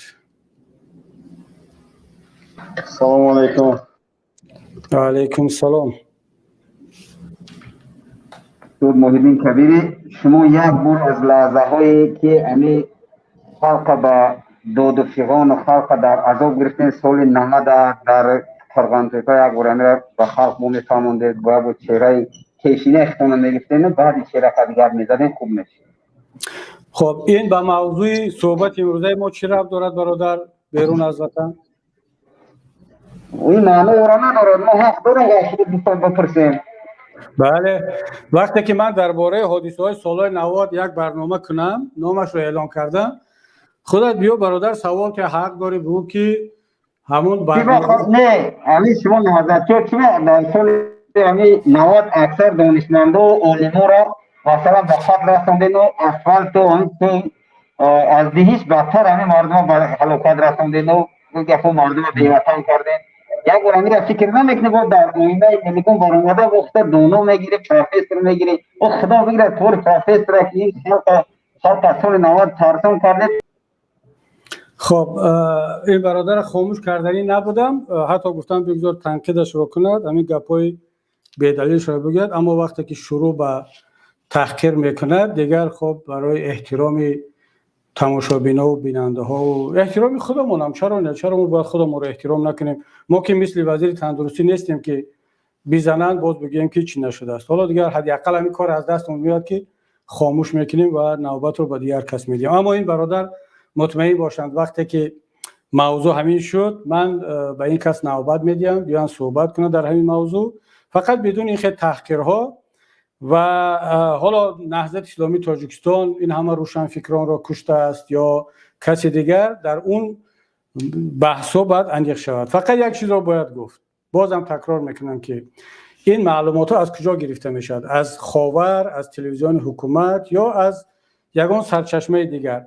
ما چندین سالها باز طلب میکنیم، دعوا میکنیم که روی خط تمام شهیدان و قربانیان جنگ شهروندی تاجیکستان از روز اول تا آخر جمع آوری شود، نشر شود، دسته‌بندی شود، تا اینکه مردم تاریخ جهان بداند که چند ژورنالیست کشته شد، چند عالم، چند سیاستمدار، چند کارمند مقامات، چند شهروند عادی، چند دهقان و کیها کشته شدند، در کجا و چگونه. وقتی که اینا همه تحقیق شد معلوم می شود که کی را کی کشته است. مثلا هیچ کس نگفته است که نهضت اسلامی تاجیکستان در دستش سلاح داشت یا اینا در مجموع، مگر می شود که با سلاح یگان نفر را نکشت؟ حتما کشته شد.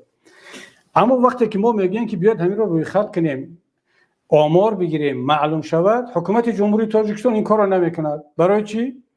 برای اگر معلوم شود که مثلا اگر 150,000 شهروند تاجیکستان کشته شد در این جنگ خانمانسوز برادرکش، از این معلوم شود که مثلا 100,000 را کی کشته است یک طرف، 50,000 را یک طرف، یا 70,000 را یک طرف، مثلا 80,000 را یک طرف، و معلوم شود که این حرفا همش دروغ بوده است. یعنی بعد معلوم شود که مثلا 20,000 یا 10,000 را اتحاد نیروهای اپوزیسیون کشتند و 100 و چند هزار دیگر را در طول این 5 سال طرف دیگر کشته بوده است. ما طرفدار معین کردن، روی خط کردن، دقیق کردن هر حادثه هستیم. اما چرا حکومت جمهوری تاجیکستان این قدرت و امکانیت رو دارد این کار رو نمیکند؟ ما میدونیم در تاجیکستان چند مرغ است، چند گوسفند است، چند درخت است، چند هر روز چند مثلا حیوان ذبح کرده میشود، کشته میشود. چرا حساب کردن نمیتونیم که چند انسان در تاجیکستان کشته شد و کی کشت، در چه حالت کشته شد؟ برادری عزیز، چون موضوع یک کم ترک دورم رفت، اما وقتی که شما میگید مسئله را میگذارید، مسئله را از حکومت طلب کنید که بیاد این موضوع رو شرح بدهد و عمیق کند، بعد بیاد با هم صحبت میکنیم ان شاء الله. خداوند نگهبانتون باشد. خب یک برادر دیگر با نام قربانیان وطن بفرمایید که این برادر قربانیان وطن از موضوع خواهش میکنم دور نروید، بیاد همین السلام علیکم احترام کنیم. بفرمایید. السلام علیکم. و علیکم السلام. این کار چی با یک نوار شما رو دیدم قطعی عروستون جمع کرده؟ خب برادر عزیز، من جنگ میکنم با زنم، با عروسم، با هر کسی باشد. هر کاری که یک مرد با یک زن میکنه دیگر. حالا با شما چه ربط دارد؟ شما که معذرت میخوام، نه عروسی منید، نه اصلا ببینید مرد، یک مرد، حالا هر که انشالله که آوازت معلوم است که آواز مردی است، یک مرد چند کار باید اجرا نکند. یکیش همین است که به مسئله های داخلی زندگی شخصی یک مرد دیگر دخالت نکنند. حتی زنهایی که خودشون رو احترام میکنند این کار رو نمیکنند. اما بعضی زنها اگر یک رابطه داشته باشند یا از رشک یا از یگان کار شاید بکنند. اما برادر عزیز، حالا جوان هستی، خیلی عیب است. در آینده من این نصیحتی برادرانه میکنم که هیچ وقت به زندگی شخصی یک مرد دیگر دخالت نکن. عیب است، شرم است و این کاری زیبنده برای یک مرد نیست. و ما دیگه بالاخره مردیم، انسانیم دیگر، همین است دیگر، کار زندگی و مردی. و این کاری مردی نیست که شما بیاد دیگر مرد مثل ما کار میکند، رفتار میکند. مردها دو گروه میشن. یک گروه مردها برادری عزیز عمل میکنن، کار میکنن، حالا هر کار میکنن با هر کی باشد. اما یک گروه مردای دیگر میآیند کاری مردهای گروه اول رو نظارت میکنن، ثبت میکنن، بحث میکنن، سوال میدین. شما کوشش کنید که از گروه مردای اول باشد که مرد باشد. حالا یک مرد جنگ دارد، جنجال دارد، مهربانی دارد، هر کار دارد، اما پرهیز کنید از آن که گروه مردان دیون باشد که کار و عمل و رفتاری مردهای اول رو نظارت کنید و بحث کنید و اینا اونقدر کاری خوب نیست. برادران عزیز، بیاید برگردیم به موضوع. مثل که برای همین طرفداران حکومت این موضوع های شخصی ما خیلی جالب است، چه مشکلی مثل که دارم. خب برادر دور از وطن بفرمایید. سلام علیکم. علیکم سلام. دوملا چشم درست می نظمی. سلامت باشید. همین حاضر بسیار گپ‌های همین گفتید که گپ‌های بی‌معنی نزنن، گپ‌های موضوع بزنن. همین خیلی گفتید من راست گپ گوش کرده، همین گپ تا من با معقول. نه که یک تا پیشنهاد ما شما با بفرمایید. همین محمد اقبال صدرالدین زیر دست شما هست؟ برادر موضوع وزیر در گپ دارید شما؟ نه من موضوع نگهبانتون. حالا بیاید اکنون دیگر از این بعد هم خکنیم. اقلا بگه که من درباره وزیر یک گپ دارم و بعد همون گپ رو آیسته با محمد اقبال برد. نه اینا همین میان شروع میکنن از محمد اقبال و از آخر. این خیلی برادر اونقدر خودتون احترام کنید. حالا مهار نه، حالا مثل که همون یک دو برنامه اول از این دوستان طرفداران حکومت اونقدر درک نبود، برای که خبر نداشتن، آماده نبودن و اصلا خبر هم نداشتن که محیدین کبیری هم برنامه آنلاین دارد. بعد یک تا شد، بعد دو تا. حالا مثل که دوستان پیش بینی میکردن، گفتن که حالا بعد 3-4 برنامه نگاه کنید، بعد اونا رو آماده میکنن، سفارش میتن و میارن و شروع میشه همین از موضوع بیرون بردن. در طرف اپوزیسیون برادران عزیز هستن بعضی برنامه‌های آنلاینی که دوستان دارن. شما هر موضوعی را که میخواهید وارد میشید، بحث میکنید. برادر محمد اقبال صدرالدین هم خیلی برنامه دارد، برادران گروه 24 دارن و این خوب است و باید همین گونه باشد. اما ما بالاخره باید بعضی برآمدها، بعضی کانال های باشد که در اونجا موضوع ها خیلی دقیق صحبت شود. و اگر همین موضوع محمد اقبال صدرالدین کدام وقتی که موندن، بیاید شما همین کار، همین سوال شما رو برادر اون روز آیت الله گیلایف داد، دقیقاً همین خیال. شما رهبر محمد اقبال صدرالدین هستید، اون اعضای شما هست و خب چه لازم است یک سوال رو از 2 نفر، پس معلوم میشد که نوشتن میفرستند یک نامگوی مثلا 10 سوال با همون کسانی که از طرف حکومت در آنلاین ها شرکت میکنن. حالا این برنامه محمد اقبال است، از من است، از حسین اشورف، از هر کسی است، از روی همون روی خط همون سوالا رو میخونن. پس خوب نیست برادران. این آب روی همون حکومت رو هم میریزونید، آب روی خداتون هم. و بعد نامای خیلی عجایب مهاجر رو بیرون از وطن، تا اینکه اکنون یاد گرفتن که اگر مثلا بنویسن نامی که مهاجر بیرون از وطن، ما میگیم که یک مهاجر است. نه، اینا همش در همون کابینت دوشنبه نشستند و از همونجا صحبت میکنن، چون یک مهاجر این گونه مسئله نمیگذارد. برادر احمد بفرمایید. السلام علیکم و رحمت الله و برکاته. استاد عزیز مهربان. علیکم السلام. خداوند شما و پدر و مادرش را همیشه رحمت کنه. انشالله. درباره وزیر تندرستی چی گفتنی هست؟ آنها باید بدانند که پدر و مادرهای ما را همچون میبرند لطوب کوب میکنند، عذاب میتیند. همین خیلی اینم به سر اینها انشاءالله میاد، اینها هم عذاب میکشند. مثل که پدر و مادرهای ما را همین خیلی ما را هم تهمت کرده، پدر و مادرهای ما را بوده عذاب و شکنجه کردند. استاد عزیز یک سوال دیگه اگر اجازت باشد یک چیزا گویم. بفرمایید. ما رو استاد عزیز با شما یک تهمت کردند این حکومت رحمانوف، همچنان که ما در دولت اروپا با شما شیشتیم، در کجای گپ زدیم و ما رو ستاتیا کردن، نمیدونم به کدام ستاتیا به کدام چیز. استاد عزیز بیا. بله بله دوام باز کنید. من هست. بله هست، بله فرمایید. استاد عزیز، من با اینها هر کسی که مسلمانان، من قسم به نام الله میخورم که من تا حال به اروپا قدم خود را نگذاشتم و استاد عزیز بار اول است که ما با شما صحبت میکنیم. این تهمت را حکومتی ها فهمند که در حق ما تهمت است. در این دنیا اگر ما را تهمت میکنند، در نزد خدا انشاءالله جواب میتیم در حق ما.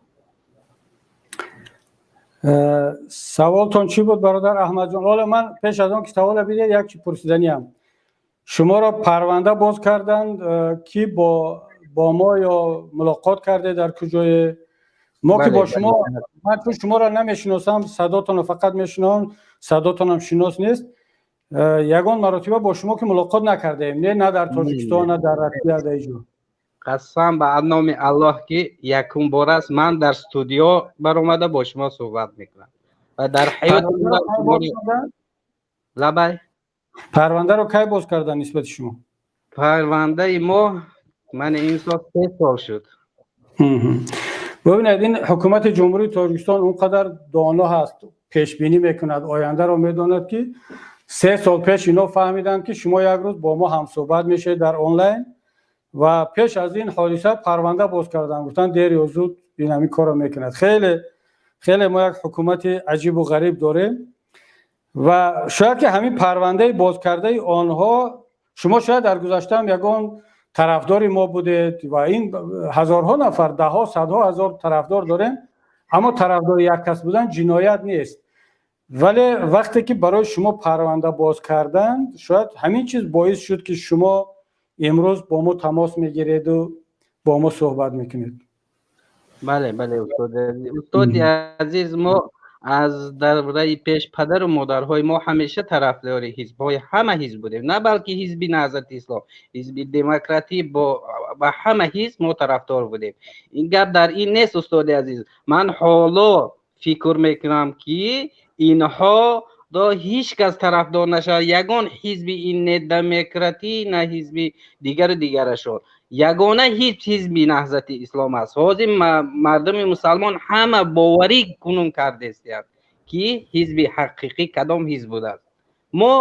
من خصوصا حالا خودم فکر میکنم که حزب نهضت اسلام یگانه حزب حقانی بوده است. حالا برادر احمد جان بیاید اخی مصلحت کنیم، اگرچه موضوع این صحبت دیوم، قسم دیوم صحبت شما هم از موضوع بیرون است، ما اینو استثناء چند بار با دیگر دوستان هم کردیم، حتی با طرفدارای حکومت هم، اما چون شما موضوع اولتون با موضوع وزیر تندرستی و لطوکوب ربط داشت، حالا به هر صورت من خواهش میکنم که از موضوع دیگر دوستانم زیاد دور نروند.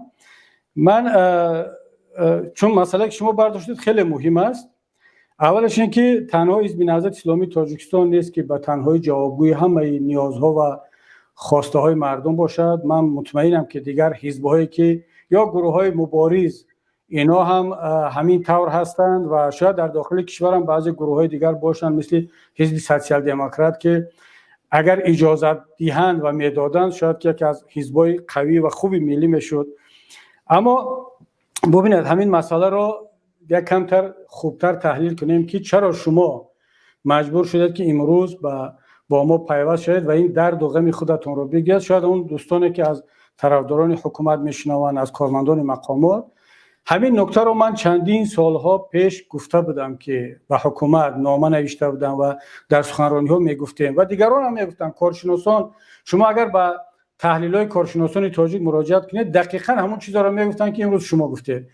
یعنی فشار آوردن بالای مردم، محدود کردن، تهمت کردن و پرونده های دروغین باز کردن، بالاخره همین مردم را تبدیل به طرفدار ما میکنند. شما هر چقدر مردم رو بیشتر زندانی کنید، در زندان اونها بیشتر طرفدار ما میشوند. شما هر چقدر مردم رو به خارج، به مهاجرت گسیل کنید، در داخل جای کار نباشد، اینا بیشتر طرفدار اپوزیسیون میشن، مخالف شما. شما هر چقدر از مردم پول بستانید، پرونده باز کنید، تهمت کنید، اینا در جستجوی عدالت و حقیقت میشوند و عدالت و حقیقت در طرف شما نیست. محترم دوستان در حکومت، در طرف شما کروپسی است، دزدی هست، پاره‌خوری است، همین پرونده های دروغین باز کردن است، خش و تبارچگی است. مردم این رو میبینن. همین لطوکوب وزیر هست. وقتی که این رو میبینن بعد مجبور میشن که از بین دو ما رو انتخاب کنن، یا با گفت مردم از بین بد و بدتر بد رو انتخاب میکنن چون شما بدتر از ما هستید. بنابراین من بار دیگر با استفاده از صحبت این برادر احمد جان، اولش که پیدا کنید این برادر، پرونده رو باز کنید. خب اگر با ما امروز صحبت کرد مثل همون طرفدارای شما که صحبت کرده ایستادن، حالا با ما چند نفر، یک نفر با عکسش صحبت کرد، فیروز براتوف یا کسی بود، نوارش هم بود، این رو که زندانی نمیکنید شما برای با من صحبت کردن. چرا این احمد جان و رحمت جان و محمد جان و دیگرهایی که با ما تماس گرفتن یا صحبت کردن اینا رو زندانی میکنید؟ پس بنابراین یک کمتر عاقلانه رفتار کنید محترم حکومتداران، به فایده خودتون است ان شاء الله. برادر احمد جان اگر گفتنی دیگر نباشد خداحافظی کنیم. بله، یک گفتنی دیگر را دارم. در اخیر استاد مادری من 60 سال عمر دارد، اینها برده 2 روز در اداره حکومت محکم کردن، در 2 روز مادری من را مجبور کردن که فرزند شما با استاد کبیری در اروپا ششتیان در که کجای شما در این کاغذها امضا کنید. مادری من 2 سوتکه در آنجا شیشته است که مادری من به دنیا آورده است. اگر من قوت قدرتی داشته باشم این حکومت رو از سر تا پا نیست میکنم که اون مادری که برای چی شما به من چیز کنیم، به مادری من ظلم میکنه، به خواهری من ظلم میکنه، به برادری من ظلم میکنه، تا کی تا بکی تهمت میکنه. مردم مؤمن ما هم از وطن را دوست میداریم، کی وطن دوست نمیدارد؟ همه ما وطن خود را دوست میداریم. تهمت میکنین ما را برای چی این ظلم و ظالمی تا کی تا بکی اینها میکنه؟ بله برادر عزیز احمد جان، خداوند درد شما را سبک کند و اذیت‌ها و اون فشارهایی که بالای مادر و دیگر مادران میآیند پروردگار اون را سبک کند و من امیدوارم که امام علی رحمان را مادر زایده است، خدا رحمت کند مادرشون. در خطر دیگر مادرها یتیم هم رمضان رحیم‌زاده، یوسف رحمان، اینا هم از انسان تولد شدن، اینا را مادر زاده است و این جوان هم مادر دارد. حالا من هیچ باور ندارم که امام علی رحمان یک بار تصور کرده باشد یا پیش خودش فکر کرده باشد که اگر اپوزیسیون پیروز میشد یا پیروز شود یا هر مقام وزیر دیگر برای جنایت های اگر جنایت کرده باشد که حتما اونو جنایت کردن، مثلا مادری امام علی رحمان رو می آوردن به اداره پلیس، مادر یتیم رو، مادر رمضان رحیم‌زاده را 2 روز 3 روز حالا نزنن، فقط در اداره پلیس بشینونن، تحقیر کنن، پسر تو جنایتکار، پسر تو فلان، و همون قصه‌ای را که حالا برادر احمد جان کرده ایستاده است، همون قصه‌ای را که کلین من میکند، همون قصه‌ای را که خش تباری من میکند، از محمد اقبال میکند، اینا رو اگر یک بار تصور کنن این حکومتداران ما، اگر واقعا، چون نمیخوام این را بگم که اگر واقعا از مادر تولد شده باشن، انشالله که از مادر تولد شدن، خدا رحمت کنه جای مادران را، اما یک بار فکر کنن همینا هم انسانن. حالا بگذار جنایتکار باشد، بالاخره که شما ملائکه نیستید، شما هم جنایت کردید، شما هم دزدی کرده ایستادید، شما هم همه میبینند. خب مادر شما چی گناه داره؟ دیگه واقعا دشوار است، سنگین است در این موضوع صحبت کردن. سلامت باشه برادر احمد جان، دعاگوی در حق شما، در حق مادر و دیگران. اینجا یک چون صحبت در اطراف مادرها رفت، میخواستم در آخر صحبت بگم، اما الان دیگر موضوع مادران است. دیروز برادر عزیزمان بابا جان قیمزاد و برادر امیر حمزه مادرشون را از دست دادند و مادر ایشان در نتیجه کرونا ویروس از دنیا گذشت و به این برادران و همه اهل خانوادهشون تسلیت میگم از نام خود، از نام پیمان ملی و نهضت اسلامی تاجیکستان و از نام همه شما بینندگان و هموطنان گرامی. و این مادر هم مثل مادر احمد جان و مثل مادر صدها هزارها احمد جان های دیگر بارها در اداره های پلیس بود، با همراهی پدرشان اذیت شده بود و بالاخره در سنی نه چندان کلان که برای یک مادر، برای یک زن در اروپا و در کشورهای دیگر سنی 60-65 اینا سن حساب نمیشد، ولی مادران تاجیک بعد این همه فشار و بعد این همه تحقیرها باز هم این کرونا ویروس و از دنیا میگذرن زودتر و خدا جای همشون جنت کند و مادرمان را در قطار امهات المؤمنین در جنت جایگاهشون رو پروردگار جای بدهد و به برادرانمان بابا جان و امیر حمزه به همه اهل خاندان صبر جمیل عطا کند. تسلیت ما رو، تعزیه ما رو برادر بار دیگر بپذیرید. اگرچه گفته بودیم ولی جای گپ آمد، خواستم بار دیگر این را برایتان تسلیت بگم. خداوند جاشون جنت کند و جای همه ما را، داران و پدران ما را. خب برادر عزیز واروخی بفرمایید. سلام علیکم. و علیکم السلام. من بسیار وقت میخواستم قد شما صحبت کنم. حالا که موضوع است باید من موضوع بیرون نروم. دوره این موضوع یک پیشنهاد داشتم.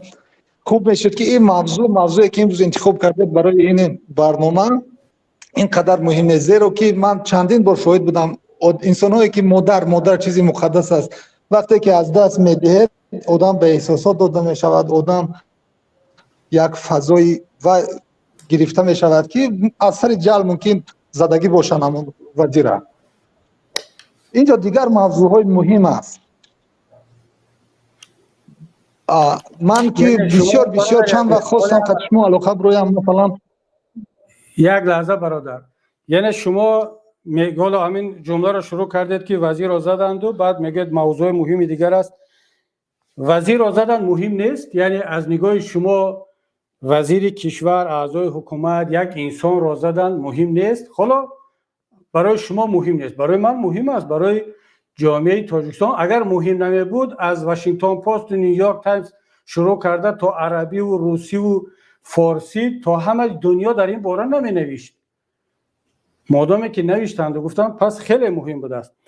اما بیاد سوال رو من خیلی میگذارم. برای شما زدن وزیر مهم نبوده است، اما برای شما مهم نیست که یک جنایتکار را به جزای جنایتی نکشیدن، تفتیشات نبرده ایستادن و این جنایتکار اعضای خانواده امام علی رحمان پرزیدنت است. اینم برای شما مهم نیست برادر عزیز؟ درست است گپتان درست است. انا این وقتی که من شما را آجی گفتم من شاهد بودم که چندین نفر هنگام نزدیکاشون از دست دادن، سکاری پاموش زدن، شکستن، دکترای زدن. این احساس است، این میشود، این در همه جا هست. این چیز این در اثر احساس به خصوص رفته نزده است. این چی هست؟ برای همین من میخواستم موضوعهای مهمتر حالا ببین، برای من مهم همین است که پرزیدنت کشور چگونه موقع گرفت، همچون پرزیدنت اعضای حکومتش را زدن، خودی وزیر چگونه موقع گرفت، پروکورور چگونه موقع گرفت و همون نفری که زده است. حالا بگذار حرف شما درست و در اثر احساسات حالا زد وزیر و چند نفر دیگر رو، و چرا آمده عذرخواهی نمیکند از وزیر، از مثلا کسان دیگر دکتران را زده است، از اونها چرا عذرخواهی نمیکند؟ خب بیاد بگه که من در احساسات بودم و همین کار شد، مرا ببخشید. چرا میگن که نه این کار رو نکرده است؟ اصلا وزیر میگه که هیچ کار نشده. حالا که ما نمیدونیم کی رفت عذر پرسید، کی نرفت عذر نپرسید، این چیزامون نمیدونیم. ما فقط سر هم موضوع گپ میزنیم که وزیر زدن برای که مادرش از دست داد. مادر اگر نمیدونید بگید که من نمیدونم، در این موضوع گپ ندارم دیگر، تمام دیگر مسئله حل. اما وقتی که گفته ایستادن شما هم نمیدونید. نه شما هم نمیدونید. شما هم نمیدونید که برای عذر پرسیدن یا نپرسیدن. رادیو آزادی خبر داد و امروز هیچ کس رادیو ننوشته است که رادیو آزادی دروغ میگه، تهمت میکنند. ببینید دوستی عزیز، اگر رادیو آزادی آزیا پلس دروغ میگفتن، فردا پرونده جنایی باز میشد نسبت رادیو آزادی و آزیا پلس برای تهمت برای دروغ گفتن. چرا این کارو نکرده ایستادن؟ یعنی باید پروکورور جنرالی در رادیو آزادی چیزا گفت، من این گپ نکردم.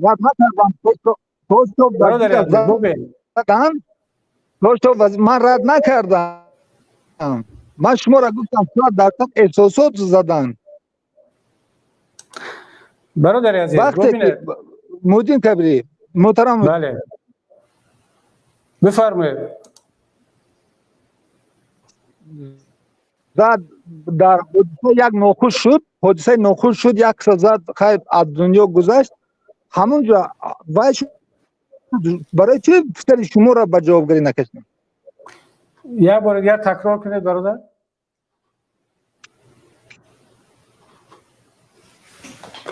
قسم سوال رو شنیدم، قسمش نه رو من میگم که وقتی که فرزند شما در یک حادثه ناخوش در اول شد، یک نفر به هلاکت رسید، یک نفر بود، برای چه فرزند شما را به جوابگری نکشیدن؟ خب شما برادر گفتید که درباره قصه وزیر نمیدونید. شما درباره حادثه پسر من به جوابگری کشیده شدن یا نشدن چی میدونید؟ میدونید یا نمیدونید؟ من انیق میدونم که فرزند شما به جوابگری کشیده نشد. از کجا میدونید؟ من درباره وزیر گفتم، وزیر زدم در سر احساسات. وقتی که انسان مادرش از دست میدهد با هر چی قادر است. این یک احساس بزرگ است. مادر چیزی مقدس بعد از الله مادر می‌دهد. خیلی خوب، این حرفتون قبول. درباره آن که پسر من این یک پسر بچه رو زد، با ماشین زد، اون پسر بچه بعد چند ساعت در بیمارستان به هلاکت رسید، وفات کرد. درست. شما گفتید که من میدونم که پسر شما با جزای جنایتی کشیده نشد. از کجا میدونید؟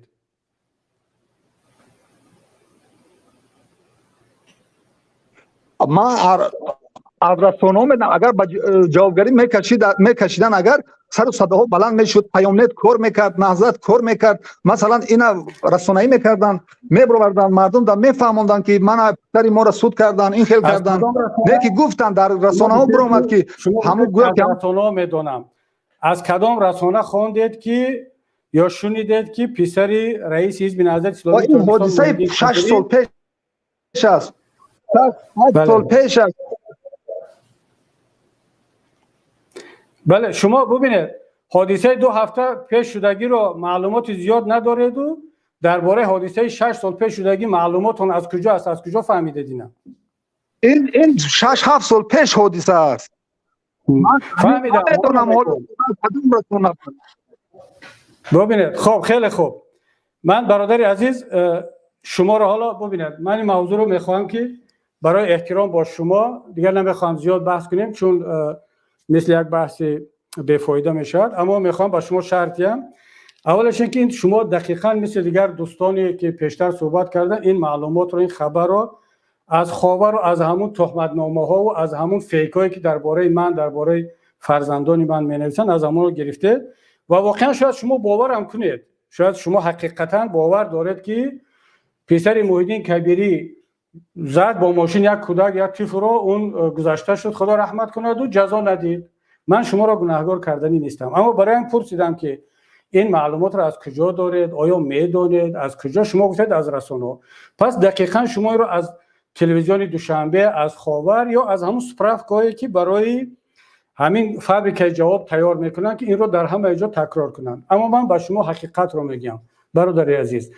دقیقاً همون چیزی که شما از نسبت جنی پرزیدنت گفته که در سر احساسات اینا زده است. روزی در گذشتن مادری من، خدا رحمتش کند، یعنی مادر کلان محمد جان پسرم، از ده ماشین را میدین که بیرو عمم رو از دوشنبه بیار به جنازه، برای که بیاد در جنازه شرکت کند. عمم مریض بوده است.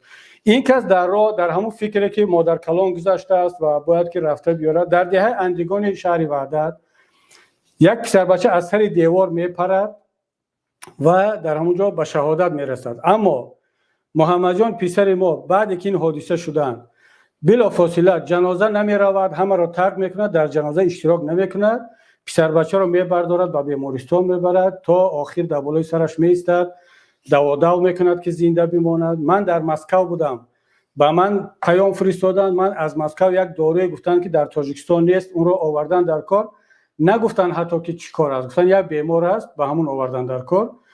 من از مسکو اون دارو رو آوردیم، ولی وقتی رسیدیم که البته روز دیگرش بود، این پسر بچه به شهادت رسیده است. اما حالا چی شد بعد؟ فامیلای محمد جان پسر من طلازاده از کبیری نیست. هیچ کس اونجا همون هیئت گئی و پلیس نمیدونستن که این پسری من است. گروه کاری تشکیل شد، گئی آمد، همه چی را چین کردن و سرعت را سنجیدن، جای زدن پسر بچه را سنجیدن، شاهدان را دیدن. اون جایی که پسر بچه زده است ماشین پچق شده است، اون را سنجیدن که از پهلوی در است نه از پیش و به خلاصه آمدن که یک حادثه ناخوش است. سرعت ماشین را سنجیدن که چند بود، سرعت یعنی طبیعی همون در داخل یک نسیلانی پونکت و محمد جان را گفتند یک جریمه سبکی هست جواب میتین و جواب هم دادند از اداره پلیس. بعد یک هفته فهمیدن که محمد جان طلازاده پسر محیدین کبیری بوده است. حکومت خلاصه اون کمیسیه تشخیصی وزارت عدلیه رو بیکار کرد، یک کمیسیه دیگر در وزارت داخله کردند و از نو آمدن محمد جان رو حبس کردند. کمیسیه از نو سنجید، پدر اون شهید رو دعوت کردم. اون پدر پیش من می اومد میگفت ما دیدیم، همه شاهدان خدا رحمت کند همه فهمید. پدر رو مجبور میکردن که بیانات نویس که کبیری به شما پول پیشنهاد کرد، به شما را خرید، این گونه شاهدی میتید، شاهدان رو خرید. این میگه که من یک آدم دیندار بوده است، به خدا قسم میخورد، گیره میکرد که من از برای خدا نه تو رو میشناسم نه کسی دیگر را. من گفته است که این کبیری به من پول پیشنهاد نکرده است، نمیشناسم اصلا کبیری رو، ندیدم. ولی مجبورش کردن که عریضه نویس. اون آدم عریضه ننوشت، استادگاری کرد، خدا خیرش بتید تا آخره. ولی محمد جان را با بالاترین استاتیایی که همین ماده، با بالاترین جزایی که همین ماده پیش بینی میکند، محمد جان را زندانی کردن، 1 سال حکم زندانی شرطی دادن، $10,000 جریمه کردن و اینا همش پرداخته شد که در خود میلیتنرها سودیا میگفتن که در این حادثه اول یک کشتار با بی احتیاطی این گونه جزای سخت داده نمیشه، جزاهای پایینتر است. همونه که اول محمد جان را میخواستن با آن جزا بدهند، اما وقتی فهمیدن که پسر کبیری است او را آوردن بالاترین جزا را دادن. محمد جان دانش در مالزی میخوند، از درس ماند، اما 1 سال را شرطاً ادا کرد و $10,000 جریمه رو به حکومت سپارید. اما چرا امروز به انصافی میکنن، میگویند که پسر کبیری جزا ندید؟ پسر کبیری جزا دید، همون جزایی که قانون پیش بینی کرده بود. مگر پسر کبیری رو برای یک حادثه ناخوشی که از روی بی احتیاطی و در یک حالت استرس شده است باید برام 20 سال زندانی میکردن؟ در صورتی که پسر وزیر اون 3 نفر رو در دوشنبه با سرعت بلند با جیب زد کشت و نه 1 روز هم زندانی نکردن، نرسه 1 سال مثل پسری من، 1 تینم جریمه نشد و در روز روشن این کار شد. اما من طرفدار آن نیستم که حالا بیارم پسر دیگر رو. من فقط به شما برادر عزیز این را شرح میدیم که این تهمت است، این دروغ را دیگر نگوید و همین دروغ رو من صدها بار میشنوم. پسر کبیری 1 نفر رو کشت و جزا ندید. پسر کبیری به جزایش رسید و حق هم داشت و باید این جزا را میدید. و وقتی که من دیپوتات بودم با من گفتن که امکان دارد فقط یک زنگ شما، یک صحبت شما با یک کارمند مقامات جزا را سبک میکند، من گفتم نه، پسر من بالاترین جزا را باید اگر که سزاوار است ببیند و به یگان کس زنگم نزدم و حتی زندانم خبرگیری نرفتم. اما شما چرا این دروغ رو میگید؟ چرا؟ خب در روزی که مادرم گذشته است، اینم احساساتی بود، اما هیچ کس سفید نکرد که این روز مادرش گذشته بود و جوان بود و این کار حادثه بود و خود جوان پسر بچه پریده است از سر دیوار این حادثه. بعدن یادتون نره که ما با اون خانواده که واقعا یک خانواده بسیار هم شریف بوده است بعد ارتباط داشتیم. این مصیبت فرزند ما را دوست کرد، رفت آمد داشتیم، در معرکه‌های یکدیگر می‌رفتیم چون همگان دیدن که یک حادثه ناخوش است و نمی‌خواست این کارو کند. اما شما میاد این رو رد میتید با لطوکوب وزیر وقتی که هزارها نفر دیگر به شهادت رسیدن در کرونا ویروس. شما تصور کنید که هر نفری که مادرش در کرونا ویروس گذشته است بیاد یک دکتر یک وزیر را لطوکوب کند. بابا جان قیمزاد دیروز مادرش از کرونا ویروس گذشت، برود کی را لطوکوب کند؟ مثل فرزندان خواهر پرزیدنت وقتی یک چیز را دلیل میارید یک کمتر عاقلانه با منطق صحبت کنید برادر عزیز. بعداً این تهمتایی که در حق ما میکنن همش رو باور نکنید. شما من برای با شما احترام دارم و گفتم که شما خبر رو از کجا گرفتید؟ اگر از خاور و از تلویزیون تاجیکستان و از فیکای فابریکای جواب باشد، بله شما حق دارید که باور کنید برای که همون قدر رو میدونید. اما یک بار طرف دیگر رو پرسید، مسئله را از دیگر جا. محمد جان جزایش رو دیده است، بالاترین جزای همون استاتیا را، و هیچ کس نمیگه که اون جزا ندید. سلامت باشی برادر عزیز. دیگر خب یک کمتر طولانی شد، اما چون همین موضوع زیاد میرود من باید که یک بار این موضوع رو شرح میدادم. 15 دقیقه دیگر وقت داریم برادران. 12 دقیقه من از برادران خواهش میکنم که از موضوع دور نرود. هر کسی چه طرفدار ما است چه مخالف، اگر از موضوع دور رفت من با احترام خاموش میکنم و نوبت رو به دیگر کس میدیم. برادر مبارز بفرمایید. سلام علیکم. سلام علیکم. سلام. ما نظم درست می. سلامت باشه برادر. تشکر. شما خوبید ان شاء الله؟ رحمت. شکر الحمدلله. سلامت باشه برادر. بفرمایید. شما برادر مسئله برادر، چون من دیگر مجبورم که در اولی صحبت خودم سوال کردم که دیگر موضوع نرود. شما لاتوکوبی وزیر تندرستی را چه قبول کردید و چگونه این را برای ملت چگونه میبینید؟ لاتوکوب این یگان اخبارات دقیق نیست. خب این رد کردن نیست. این که اخبارات، اما اخبارات خارجی همین چیزا برو آوردن کردن. آزادی اینا، اما خارجی هر کسی که با آمریکا ارتباط دارد. برادر مبارز یک لحظه، شما میگید که این رو رد کردن. 2 هفته شد وزیر تندرستی نیست، برآمده رد نکرده ایستاده است، نشست مطبوعاتی ندارد، صحبت نمیکنه. در کجاست وزیر تندرستی؟ 3 روز پیش در جای کارش بود. دقیق میدونم. چند روز پیش؟ 3 روز پیش. شما صحبتش رو دیدید؟ شما قطعی صحبت کردید؟ نه، من صحبتش رو ندیدم، خودش رو دیدم. در کجا دیدید؟ در نزد بیمارخانه قریه بالا. یعنی شما سفید بود. شما همونجا در اونجا زندگی میکنید در دوشنبه؟ نه، من بیمار داشتم. بیمار. آها. شما یعنی در تاجیکستان زندگی میکنید؟ بله. بعد نمیترسید از تاجیکستان زنگ بزنید که با من پرونده جنایتی باز میشد، 5 سال تا 9 سال زندانی میشوید؟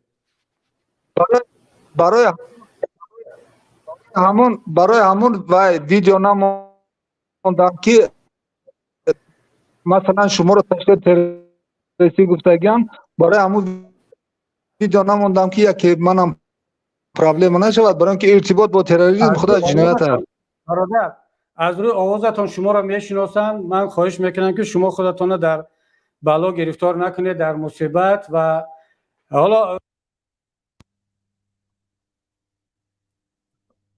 یعنی ما شناس هستیم.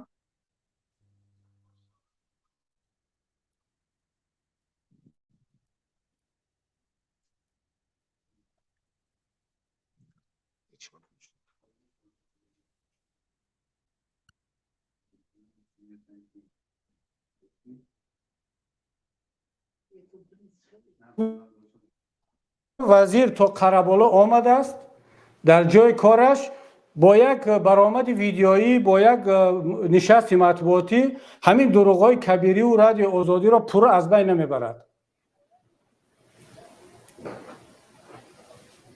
برای چی برادر؟ یک مسئله مهمتر بود محترم محیدین کبیری. یک مسئله بسیار مهم بود که شما در اول برنامه گفته. ما با شما برادر عزیز، من میخوام برادر عزیز، موضوع ما مشخص است. لاتوکوبی وزیر، تاثیر اون با جامعه، موقع حکومت، پرزیدنت. شما میگید که این گپ دروغ است. خیلی خوب، شما اثبات کنید که دروغ است، چون که وزیر رو نمیبیند هیچ کس. شما دیدید، چرا هم وزیر رو نمیگوید که از اون که بیاید با من بحث کنید، برید وزیر رو گوید که کبیری دروغ گفته ایستاده است. رادیو آزادی، آزیا پلوس، نمیدونم تمام دنیا، رسانه‌های واشنگتن پست همه دروغ میگن. شما بیا در صحبت کنید بگید که این دروغ بود و من رو هیچ کس نزده است و من در جای کار هستم. برادر این کارا کردن در کار از اونه که میایید در اینجا خودتون رو در یک وضعیت دشوار قرار میتید و وضعیت ناگوار قرار میتید. به نظرم کار خوبم نیست. وقتی دیگران هم میگیرید ما باز مجبور میشیم که بگذاریم به دیگر برادر. خداوند نگهبان شما باشد. خب برادر مسلم بفرمایید. سلام علیکم و رحمت الله. محترم مویدین کبیری. علیکم سلام بفرمایید. خیلی خوشحالم که با شما هم صحبت شدم برادر عزیز. ما خیلی همی انتظاری هم بودیم که با شما هم صحبت شویم. مسئله موضوع برادر از این اویله هر چیزا انتظاری کشیدن ممکنه برای که مردم میدونن که لطکوب شدگی ای وزیر. باز یک چیز دیگه اینجا خیلی گپ است که ممکن که وزیر بیسوادی ساخته خودشونن مانندی که متهمی خودشون که هستن یک بیسواد هم درون خودشون برای همو برآمده مقصد در این وظیفه بالاپایه مقصد و حق داره که در سود عالی مراجعت کنه، سود بین المللی مراجعت کنه، عریضه پیشنهاد کنه که مقصد مرا لطکوب کردن در این حالت. خیلی همه آدم مرده است.